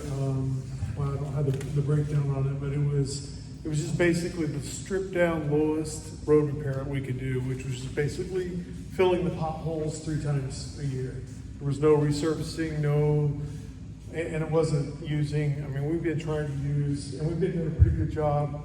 Several people have helped on volunteer pothole patching and some donations of some asphalt and just a lot of work from the community. But on that particular, on this particular situation, I budgeted in about $18,000 for to hire someone to do the pothole repair. So this included asphalt, it included the labor, it included hitting all the potholes three times in the physical year, and I guess it came to whatever you told. So that's the 26.2 miles that are in our poetry proper. You recognize that Hunt County has in our area, they did some calculations. Hunt County does approximately, if their budget, okay, Randy and I were talking about this, his budget is very slim. He only has per mile per year approximately $3,300. That's not a lot. So he spread it evenly on the 26 miles that we had. That's 86,460 in our area. So if we added to that, I think our roads in Hunt County could be a lot better. In 2018, I said this before, we had so many potholes. Our family had $2,200 worth of auto repair because of the holes. So you're going to pay someone, and so I really don't like having to, go to the auto mechanic. It's a pain. So, and we need to address that's the number one complaint we have, right? Is that, I think, hands down, that's our number one complaint. So we put in here, pothole repair. Now I will, so at the election time, I had 29 potholes on my stretch of road, counted them right for the election. Then just a little while ago, about 3 weeks ago, it was 85. So you can see how much it evolved in that period of time. So I think 3 times a year could really make a difference. So that number, like I said, $4,800 a month, $4,831 a month for pothole repair only, with a designated person in charge of doing that. So Tara, is the 26.2 miles of road and poetry exclusive of the state road? Is that just county? That's just county road. Okay. The state, they don't even want us touching their roads. No, understood. I just want to make sure it doesn't include those, because those are cared for. Yeah. The grounds crew, it's approximately, in the growing season, it's $160 a month typically. Of course, in the winter months, you might have other things to take care of. And so I left that year round because there's always something like the bushes froze this year, right? You could dig them out, replant them, that kind of thing. So that's $1,920. Building repair, miscellaneous. There's always something on an older building that needs addressing, right? $1,200. So then that's maintenance and repairs. The first annual audit, I did get some more information on that. It does not have to be a certified CPA. It can be just a nice bookkeeper, and that was encouraging because CPAs are more expensive. So I just put on a first audit $1,500. I don't think that we have to, and I was really glad to hear that. We don't have to have this really expensive audit. And I heard that from the mayor, but after investigating that and talking with a TML attorney, that isn't the case. So survey and engineering, a lot of towns, when you're doing all kinds of things, and we typically, depending on what you're doing, this may or may not be the case, but I want to go ahead and have something there in case that, because as an entity, if it's not on your budget, you flat out can't as a government entity. If it's not on there, in business, it's very different, right? But in a government entity, if it's not on there, you don't get it. So I just thought that it might be prudent to include that, $5,000 there for that. Information technology, that is itemized on this page. So information and technology is very key in this day and age. And so that's when Josh is he is an electrical engineer and also computer science, Liz. So he wanted to speak at this section.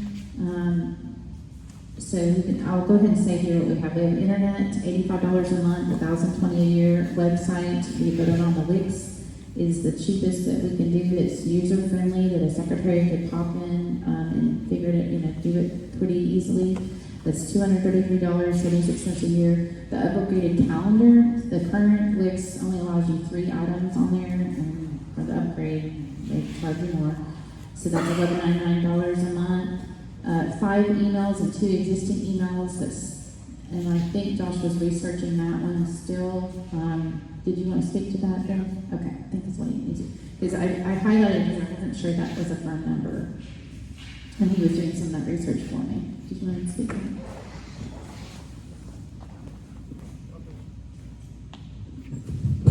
Yeah, I just wanted to answer any questions you had in IT and speak to some of the technical needs. Specifically, the emails kind of scaring me a little bit. You can get cheap emails really easy. You pay like $120 for unlimited emails for a lot of domains. Unfortunately, though, the retention policies of 6 years plus audit capabilities means that it could dramatically be between $400 to $1,000 a year for 7 people. on their emails, just to make sure that there's an audit trail, that you can look it up, that no one has access to it, that all the data files are copied and retained, for a set amount of retention. And there's several providers of course, you can use the cloud. You can use Microsoft Exchange servers, you can use Google services, but then you have some sort of vault or retention period built in, as opposed to just a one-off domain email services. You could try to do some sort of backup of all those, but that needs to not allow the participants to delete, only archive, and it has archived their sent messages. So I think the email one, it could be cheaper, but I think it could be between $400 to $1,000 for just 7 people. And as the council changes, you'll have to keep up those retention periods up until the 6 years in. So it'll be more expensive as the council changes. The IT maintenance, $100 is reasonable, I guess. Audio and video, that's reasonable. For your phones, what you should do is a cloud server, probably out of Dallas. Just run free PBX on it. It's a phone system designed for VoIP phones, SIP lines. So SIP phones is $20. That's just per minute. It's a very reasonable cost, as opposed to like AT&T out here charging at least $65.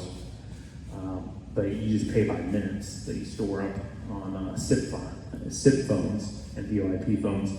As for the VPS for the phones, that's the cloud VPS server. You're just running pretty much a PBX online, and it's very secure. You can have it email all your voicemails to you. You can have it forward your calls to your personal cell phone without the people knowing your cell phone number. So you can just press 1 to forward to talk to Mike Jaffe, or 2 to leave a voicemail that's emailed to Mike Jaffe. I think that'd probably be the best way to do it, especially since you don't have office services out here yet, and the internet out here is pretty bad. Even at $65 a month, you might not get very good internet. And I think this is the way you should go for the phones, because like I said, $65 just for AT&T for one line, as opposed to having a cloud PBX server, which you can have unlimited lines. You could talk with 1,000 people at once. And it's very, very cheap. Alarm relay for alarm services at a building, that's very reasonable. Do you guys have any other questions about the IT? Right now, why do we need a PBX? If you want to have someone call the office, you want to have someone be able to call the secretary without giving out a personal phone number. They probably won't want to use their personal cell phone numbers to post it online for anyone to call them. As opposed to a single line. I mean, this is my line of business. This is what I've been doing for a while. So if we have a secretary who can take a message and then send us a message, why do we need a multi-line phone system? You don't necessarily need a multi-line phone system for one person, but if you're not doing a VoIP phone, then you're going to have a hard cable phone. And hard cable phone is at least $65 through AT&T. This service, them saying the cloud PBX is less than $65, and you could have unlimited.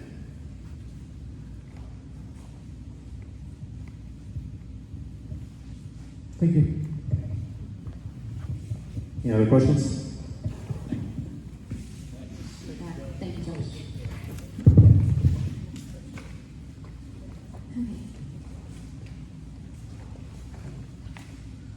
I'm so grateful for experts in that field.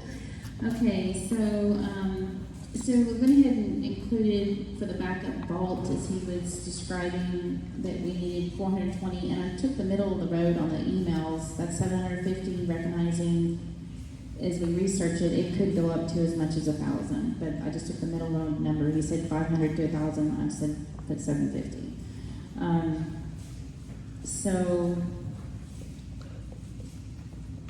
So these are the numbers, but I think behind the numbers, I also submitted this, I don't know, and that's kind of, we need to talk about, because your goals as a town affect the numbers, right? So, and we haven't really had a chance to really discuss this. I know a few of you commented on you don't want property tax at all costs, and some of you said, well, maybe a little bit, and then, so I think it's important that we get this on the table and we talk about it as a community, as a council. So what are our goals which affect budget as a town? Okay, so we know that we have to maintain records according to state laws. Okay, we know that I think, and this is all question mark, okay, this is maintain roads better than the current status. Is that something that we want to do? Yes or no? Do we want to think about that? Do we want to communicate well with our citizens? Do we want to continue to have a website? Do we continue to have newsletter? Do we want to try and communicate well? Do we want to ensure safety for our citizens? So it's good that he had that report, that they're not going to leave us high and dry, and we're going to have safety. But do we want to maybe have a contracted sheriff? I've heard some citizens ask for that. Okay, that affects budget. Do we want extra deputy service out here on a designated time? Do we want a sheriff patrol for heavy trucks passing through? I've heard that put out there. Not for those in service here, but just for those trying to shortcut through our town.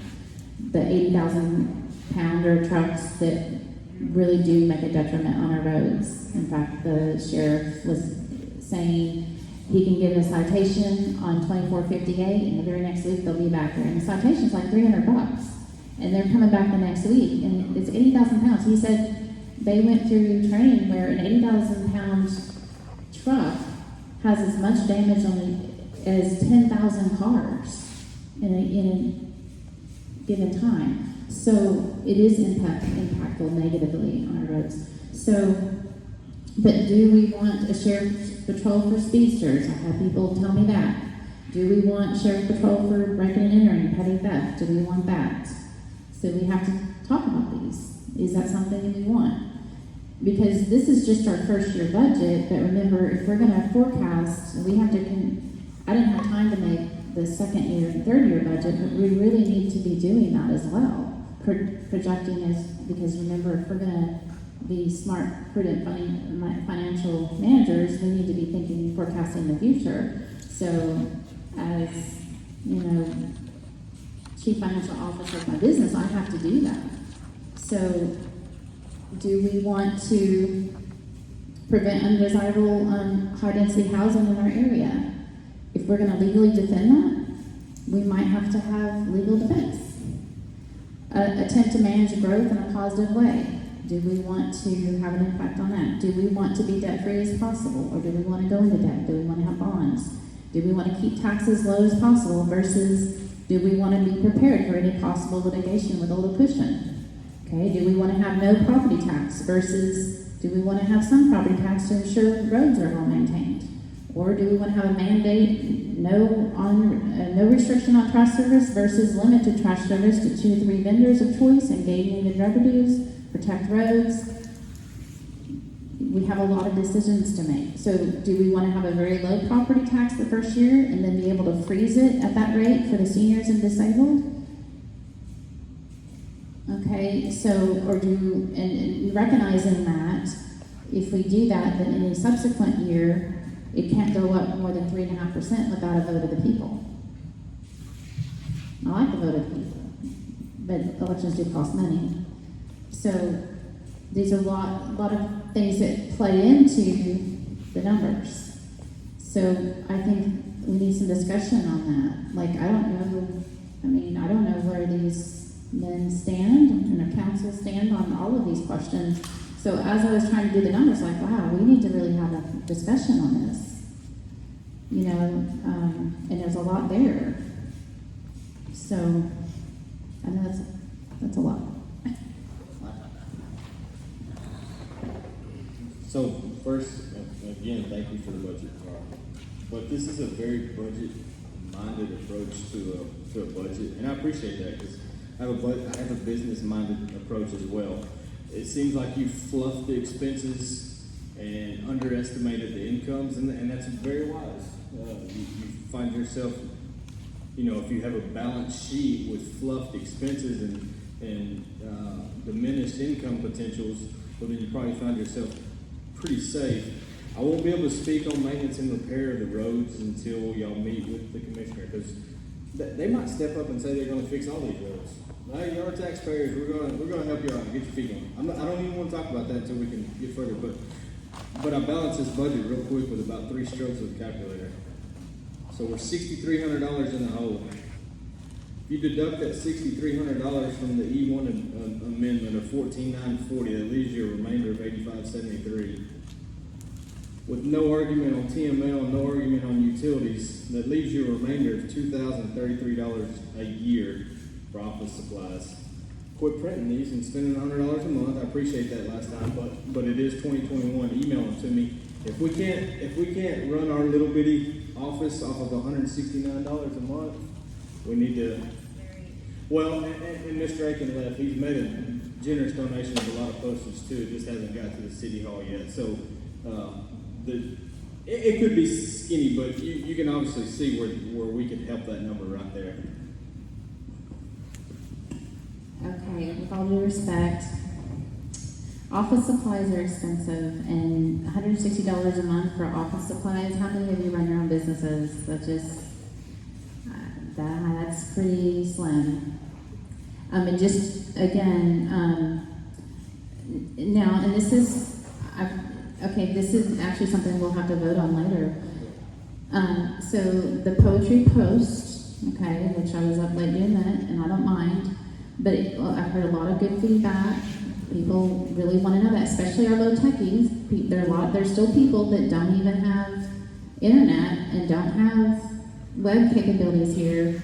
So, but that alone, just the cost. Now, I get that the printer, the hard readers do that at their cost. The paper and the ink is like $182 a month. Okay, and so just printing, like I said, printing out the things last meeting was $100 in ink. But there's constantly things, we have to print ordinances, we have to print resolutions. I can't just email everything. We have to have paper copies. As a municipality, we're required to have paper copies of all this. So ink is not cheap, and neither is paper, and postage is 52 cents per letter, and we're sending out, now we get it free for most of it, but we have to pay bills, we're gonna have to buy postage, so I don't think that that's realistic, actually. I think this might divert from the overall principle, and that's why we're trying to get just a rough estimate. The fact is, we have 0 years of history, and most cities have many, many, many that they can just build on. So I think just getting a rough estimate.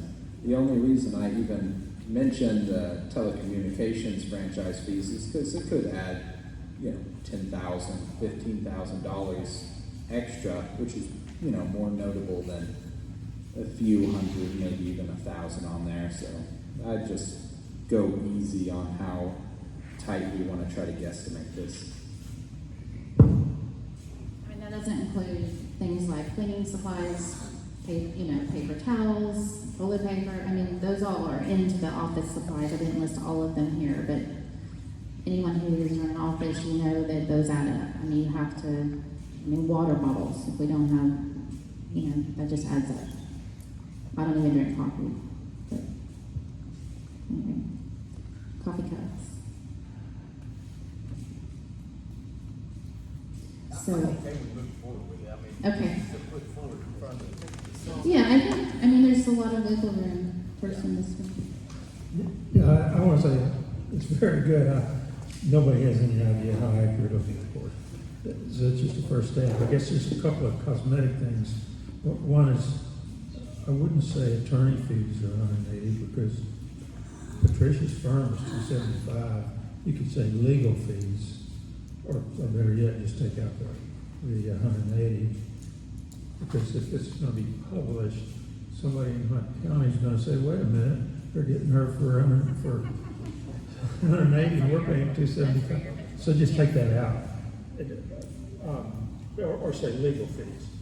The second thing is on the patrol, sheriff patrol heavy trucks. I've talked to the sheriff about that and their answer, Hunt County, is, well, they pay taxes too. And they have a right to go on your road, which mine is 2434, and they tear up, and I don't like it. But I don't know that the sheriffs can patrol heavy trucks based on what the deputy sheriff told me. I was told we can make an ordinance as a town to put a sign up, and once you do that, then they have to abide by that. Well, I would say, great. I'll be the first to vote for it. So if you want to submit that for an agenda item, please do. And the second thing is, I think the point of prevent undesirable high-density housing, I think we need to be careful with the wording. We don't want to attract EOC or anybody else and say minimize high-density housing or something, but if you say prevent, this is based on experience I saw in Sunnyvale. Right. You can attract people that you don't want to go for it. Right. Now, undesirable is not a good way to say it, I don't think. But limit high-density housing, yes. Taken, noted. Other than that, your goals, I mean, we can debate all those all night, but I think in general, yeah, they're kind of what most of us are already thinking. So I don't have any problem with anything other than those cosmetic issues.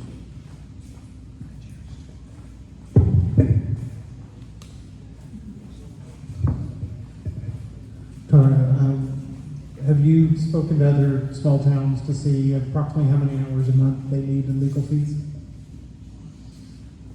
I have, but unfortunately, the one Doublehorn that I talked with, they are actually being sued by the Attorney General of Texas as a brand new town because they were accused of incorporating because they're trying to keep the rock quarry that's there out. And so they're a town of 250 people, so all their money is what she said. All their money is going to legal fees right now. And so the Attorney General is suing them because they felt it was illegal. So we do have to be careful the verbiage that we say and how we go about things. Tom is exactly right. We do need to be careful. I typed this out in a rush, but that is absolutely correct. We do need to be careful of how we say things, and because we aren't allowed to, we can't say, none of this is allowed, but there are things that we can do to manage, hopefully, and things that we can do to discourage.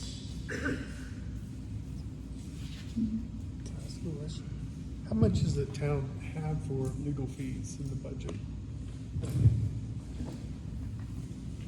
Well, in our proposed budget, I put $15,120 for a year. And that's based on 7 hours a month, which I'm thinking might be a little light. It might be. For a new town, it might be. I'm hoping to use the free TML for everything in general. I've used them a lot, so that's, when I say a lot, I've probably spent conservatively 10 to 12 hours with them and just general things. So that I don't, and they won't do specific things. They're not going to review a contract for me or for us. They're not going to do that. But for general things, general laws, I'm going to them is because it's a free service for this first year, right? Second year it's not free, but this year it's free. And they have great attorneys who can give us general legal information, so that's huge. But on reviewing contracts, on being at the meetings, going to those committee, doing the interlocal agreement for us, for roads, that's all that. So that may be low. Now, one of the towns I talked to said, sometimes we don't need them at all. Some months, we're very little. And then other months it's just kind of depends on what's going on. Yeah, I just think initially we're going to need them. Because we're new. So I wiggled with this a little bit. First I put it 10 hours, and then I moved it back down. Originally it was, I think, lower, and so, you know, I was thinking, okay, if we have 2 hours, or 2 meetings a month that are reasonable, that's 4 hours, and then if you have a little bit of contract work in there, so it might be right, we might need to move it, bump it to 10, you know, so that's not helping our deficit though. So, how do you all feel about that, moving it, bumping that legal expense to 10 hours a month? Since we are, I mean, there's just so many things. And I mean, not that we have to use that, but at least it'll be there if we fall into something. Yeah, I guess we're talking about from October on, where what I see it is a lot of the legal fees, frankly, we're gonna be getting for free, because they're from now until the end of September, when we're trying to meet for the interlocal agreements and everything else, and Patricia's, or their firm rather, is out of kind of so hard doing this pro bono, but starting then, it's gonna be more, but hopefully we have a lot of the legal issues resolved by the 1st of October. So this is the fiscal year starting October 1st, and so 15,000, that's probably low, but I have no idea how much. But I don't think it's going to be, it doesn't have to be exorbitant if we can get a lot of the things done, frankly, this year while it's pro bono. Well, and I don't want to take advantage of someone who's, and what she has said is that, look, you guys don't have any money. That's right. So, and I said, well, can you give us terms of like 6 months, net 6 months? And she's like, we'll figure something out.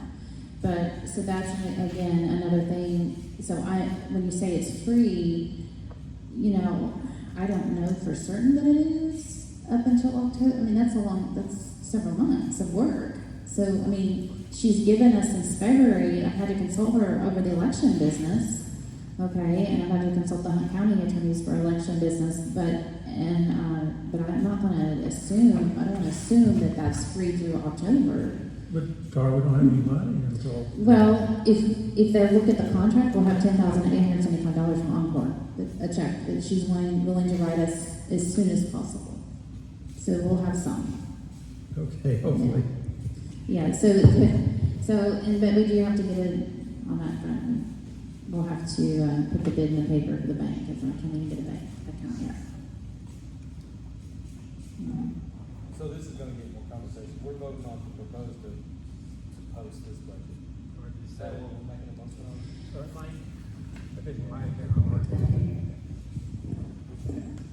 So, are we making a motion to approve this budget as is, and then, of course, we're gonna have budget meetings with the city, so we're here, up here talking about these finite numbers, and I think this gives us a chance, because I got this tonight, just like y'all did, to run some numbers, but if we're just needing to post something, is this in the ballpark of what we think the expense is gonna be? I think we should just move forward with that, and then we can all do our own due diligence.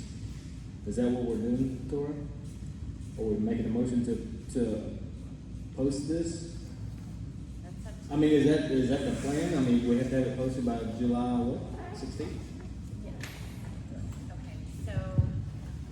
I don't know that I will, but that's up to you. The vote of the council members, so my job is to present it, and this is just a first sample budget. I think it would be possibly prudent to see about the Encore, see about the FSC, we'll see what comes in. We don't have a lot of time, but here it is, the 29th, so we have like 10 days. We have 10 days. So. And we have a holiday in there? And we have a holiday in there, so it's really up to the council to, now if you have things you would like to change, now is your time, I guess, on that, and then now I would hate to post something that was in the whole $6,366, so we need to fix that. But that was just to kind of bring home the point, where do we want to, where do you feel like we are underestimated on the income, and where would you like to add? Yeah, look, I guess one point I would say is, it's just gonna be posted and we don't have any assets. I don't see where or why we should show a revenue, a loss, when we have no idea how accurate it is. If we're gonna, it's a guess anyway, so I would say either lower, some of the expenses or raise some of the revenue, actually I would say revenue, just to make it come out generally in balance, so we don't have to say we're gonna have a debt because we have no way of servicing debt. Can I make a motion for final recess? All those in favor? Aye. All right, recess.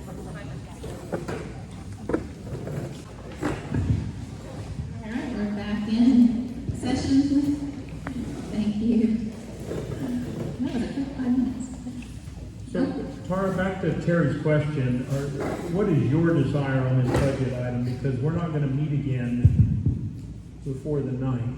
So if you're telling us we have a hard requirement to publish something by the 9th, what is your desire as the mayor? Well, we need to try and be, it's like a crystal ball, right? How do we do this? I would like to at least hit as closely as we possibly can. But I definitely want to get rid of the negative $6,366, but I wanted your input on, okay, what do you suggest? Maybe we wiggle a little bit down on the office, and then we wiggle a little bit up on something else. I really wanted your input. Okay, so you want us to work it here in this meeting, so that at the end of this meeting, we've got something we're okay with publishing? Unless you want to meet again. No. I'm good. All right, we're here. No Okay, time Tom, for the president. the numbers guy, help us. Make it equal Okay, zero. I'll just say this, I think the revenue is what is probably low, the franchise fees and the trash collection. And I would say to balance out so we don't show a net loss, just to adjust between those two, it's all a guess, none of us know. And none of us can be held our feet to the fire on this, because this is our first time. So I would say raise the franchise fee and raise the trash franchise fee. The electric franchise fee and the trash franchise fee, one or the other or both, and so that we have a positive of $1,000 or something like that. On the expenditures, there's nothing there I could say it's probably wrong. If anything, I think we're probably low on some of the things, but who knows? It's the first time. But the revenue, I would say, raise them up to make them over 105 or 106,000. And those are the two items I would raise, is the electric franchise fee and the trash franchise fee.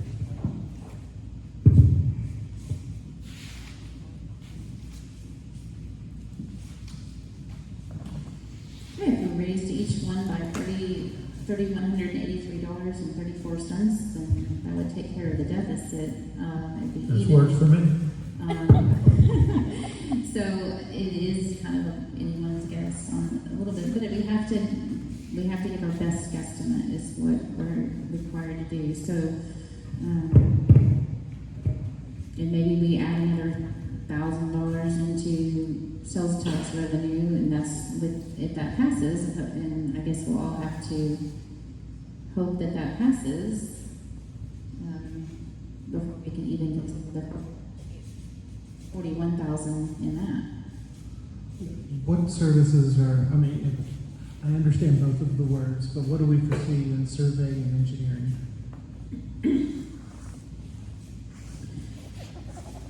Well, it's a whole nother topic. I'm just wondering if that's something that we can lower on our estimates, or what are we covering here?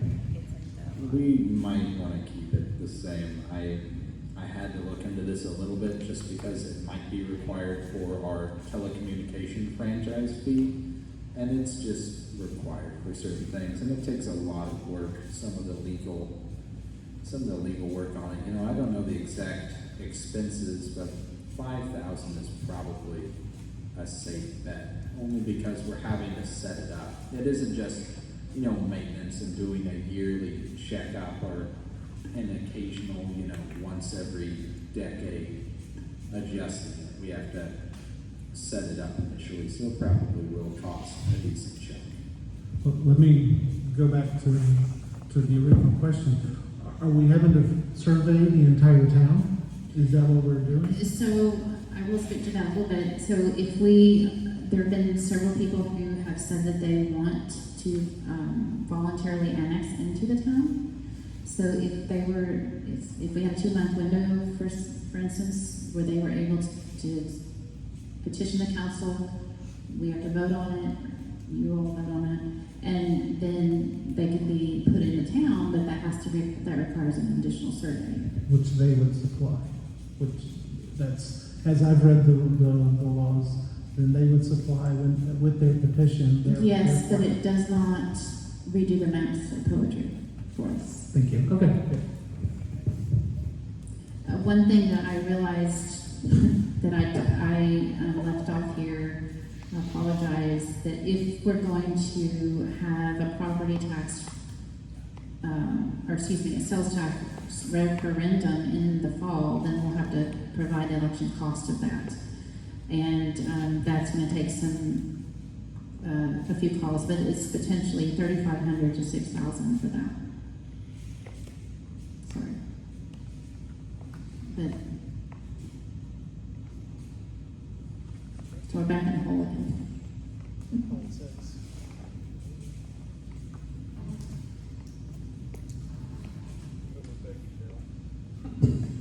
Have a base.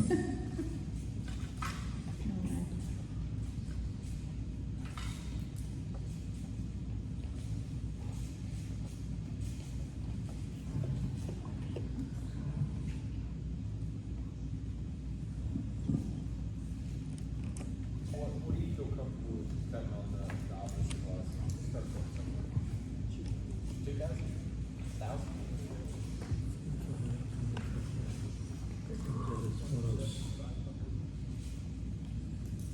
Okay.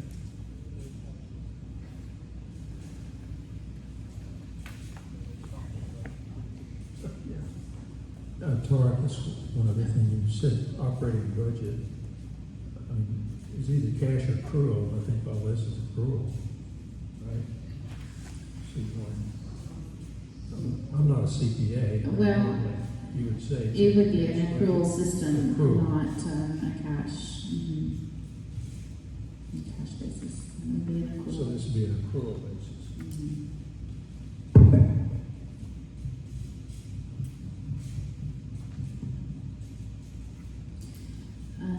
Okay, so if we took off $200 a month on office supplies,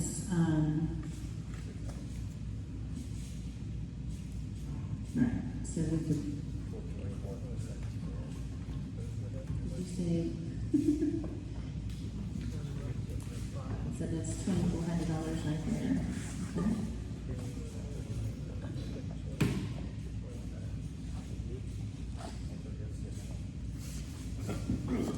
Okay, so we have to make up, well, again, I think some research has to go into this, and the election cost, I know that they would probably, that we still don't have a finite number on that. I'm not sure that they could give that to me if I called them, but Who charges this? County? the Hunt County did the election last time, and they shared it with Hoffman. So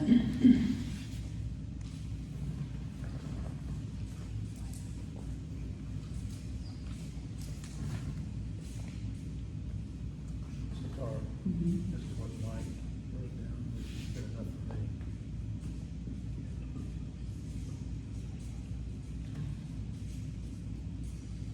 Okay, 45. That number 45. And then the franchise. So, okay, so what Mike has done is moved the sales tax revenue to 41,000, up to the franchise electric fee to 45,000, and then the trash franchise fee to 20,500. Okay. Well, and I'm sure the citizens committee would like to have that number, so that they have something that they know that they have to shoot for. So, okay. And that puts the total, I think he calculated, Puts us 1633. now, is that with the election cost? No, put that in yet. Okay.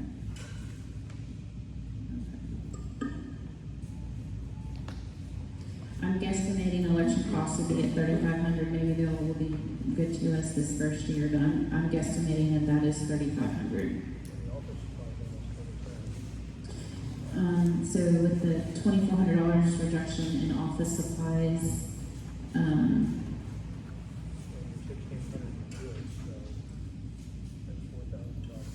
so yeah, so 2,500. All three of the grants, take all You get a volunteer mower? Buy a solar panel. Tar. Yes. Can we just? Roll the election into the miscellaneous. Well, and that's possible, if it costs us more.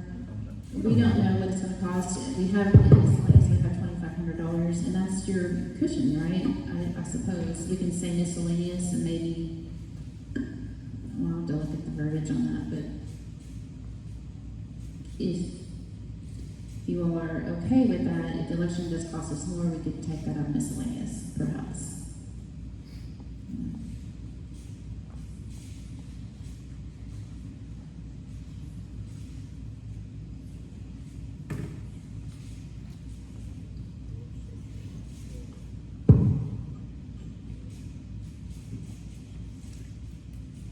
Can the citizen make a comment? Can the citizen make a comment?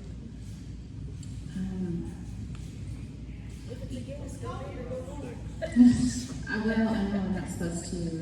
One thing that I do have, this kind of muddies the water, I think we want me to get out of here. I don't think we're supposed to address council. You told Tim to stop, so why is it okay for Kevin? I didn't tell him that he could. I just said we're not supposed to. Yeah. I've cut off lawn, I've cut up ton. But you're not cutting off your husband. I did, yes ma'am, I did. Okay, I just want to make that clear. Yes ma'am, I did.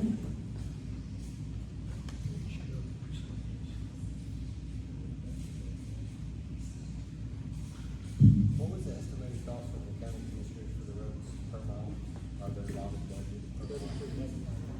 Well, his budget is 3,300 per mile per year, but he said like to totally resurface the road per year was like 76,000. Now I did get a contractor who said he can do it for close to 50,000. So of course Randy was very interested in meeting that fella. So how far are we off on the budget? So I actually think that we're remedied if we estimate the election would cost around 3,500 and any overage of that would be pulled out of miscellaneous. I think that we're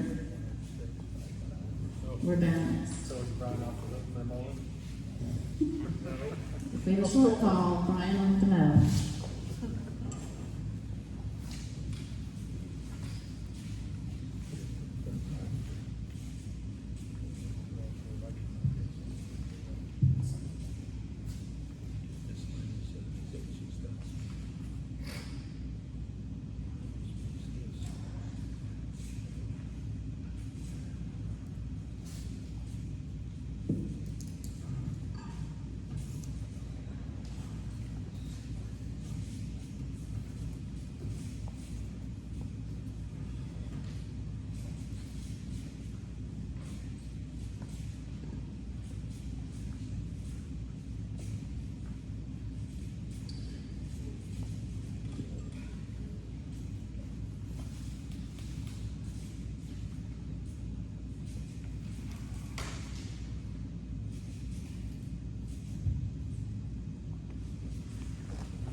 so we're off by,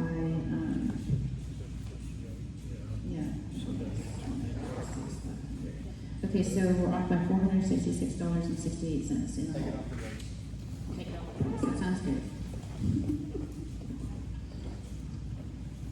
Alright. What is your top half equal?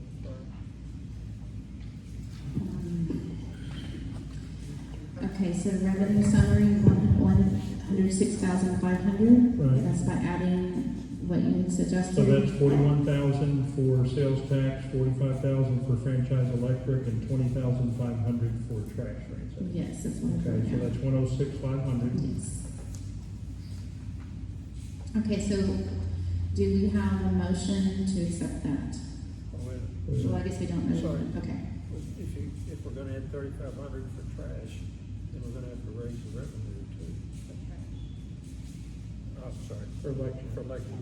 Yes, so, okay, so, I guess we have to do all this all in one. So that's gonna be 109,366, so we have to have. And I took off, on this, $3,000. I took off 2,400 on office supplies already. Oh, you did? So you subtract the 2,400 off of that, and that's the 106,966, so we're only $466 off, and I think Kyler suggested we take that off the roads. And are you good with that? We'll take that off of Terry's road. As a matter of fact, I'm. What road do you live on, County Road? Yeah. On my road. Yeah. From our new crusher plant in town, I bought 3 loads from them. They have a good prices, and we were able to get the refurbished asphalt for 600 for 3 loads. That's a great deal. Okay. All right. Okay, so I guess we should okay, so on the expenditures, we went off on the office supplies, we went down $2,400 for the year. So instead of the $14,940, that would be,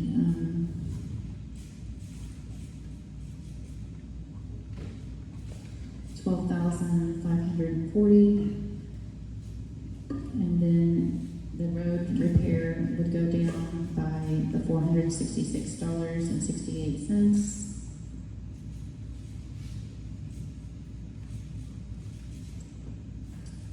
And I think we'll be balanced to that point.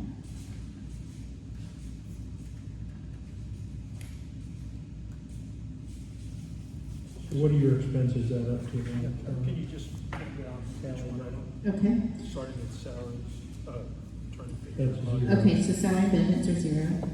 Okay, I have attorney fees, I was gonna keep them at the same for this first year, even though we don't know, 15,120. Then service, and supplies, 12,540. And then the maintenance and repair is, hang on.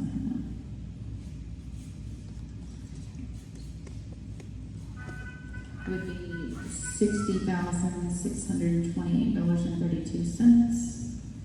And then the first annual audit, 1,500, survey and engineering, 5,000, information technology, 5,711.68, miscellaneous, 2,500, election costs, 3,500.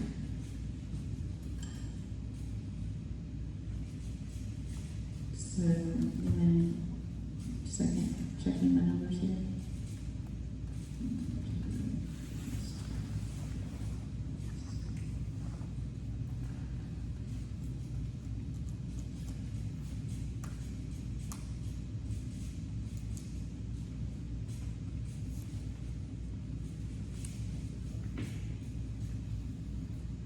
So I got 106,966.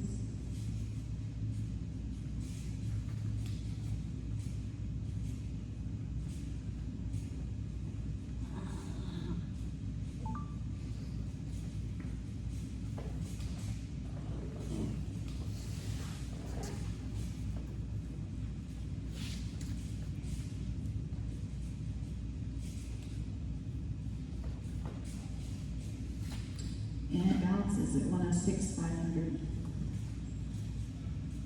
So we have the general fund revenue at 106,500 and the expenses at 106,500.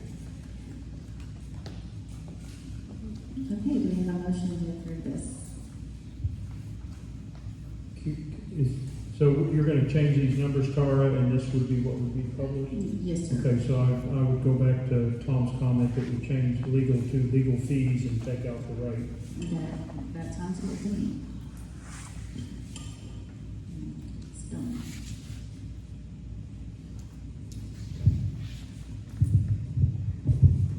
And then add in the election cost, and then hope that they, do we have, if for some reason the election costs are more, then I guess we take that on miscellaneous. Is that something that you all are okay with?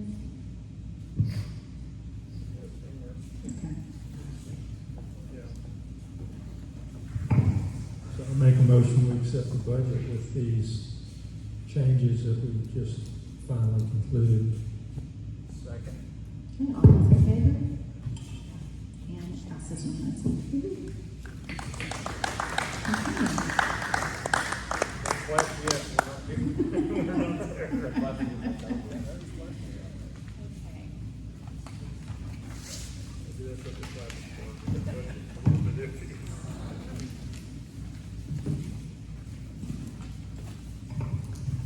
Okay, so we have our topic. I think it's public, it's time for public comments, I believe. 10 left? Okay, so we have one general public comment from a Catherine Hardwick. Is Catherine here? Okay.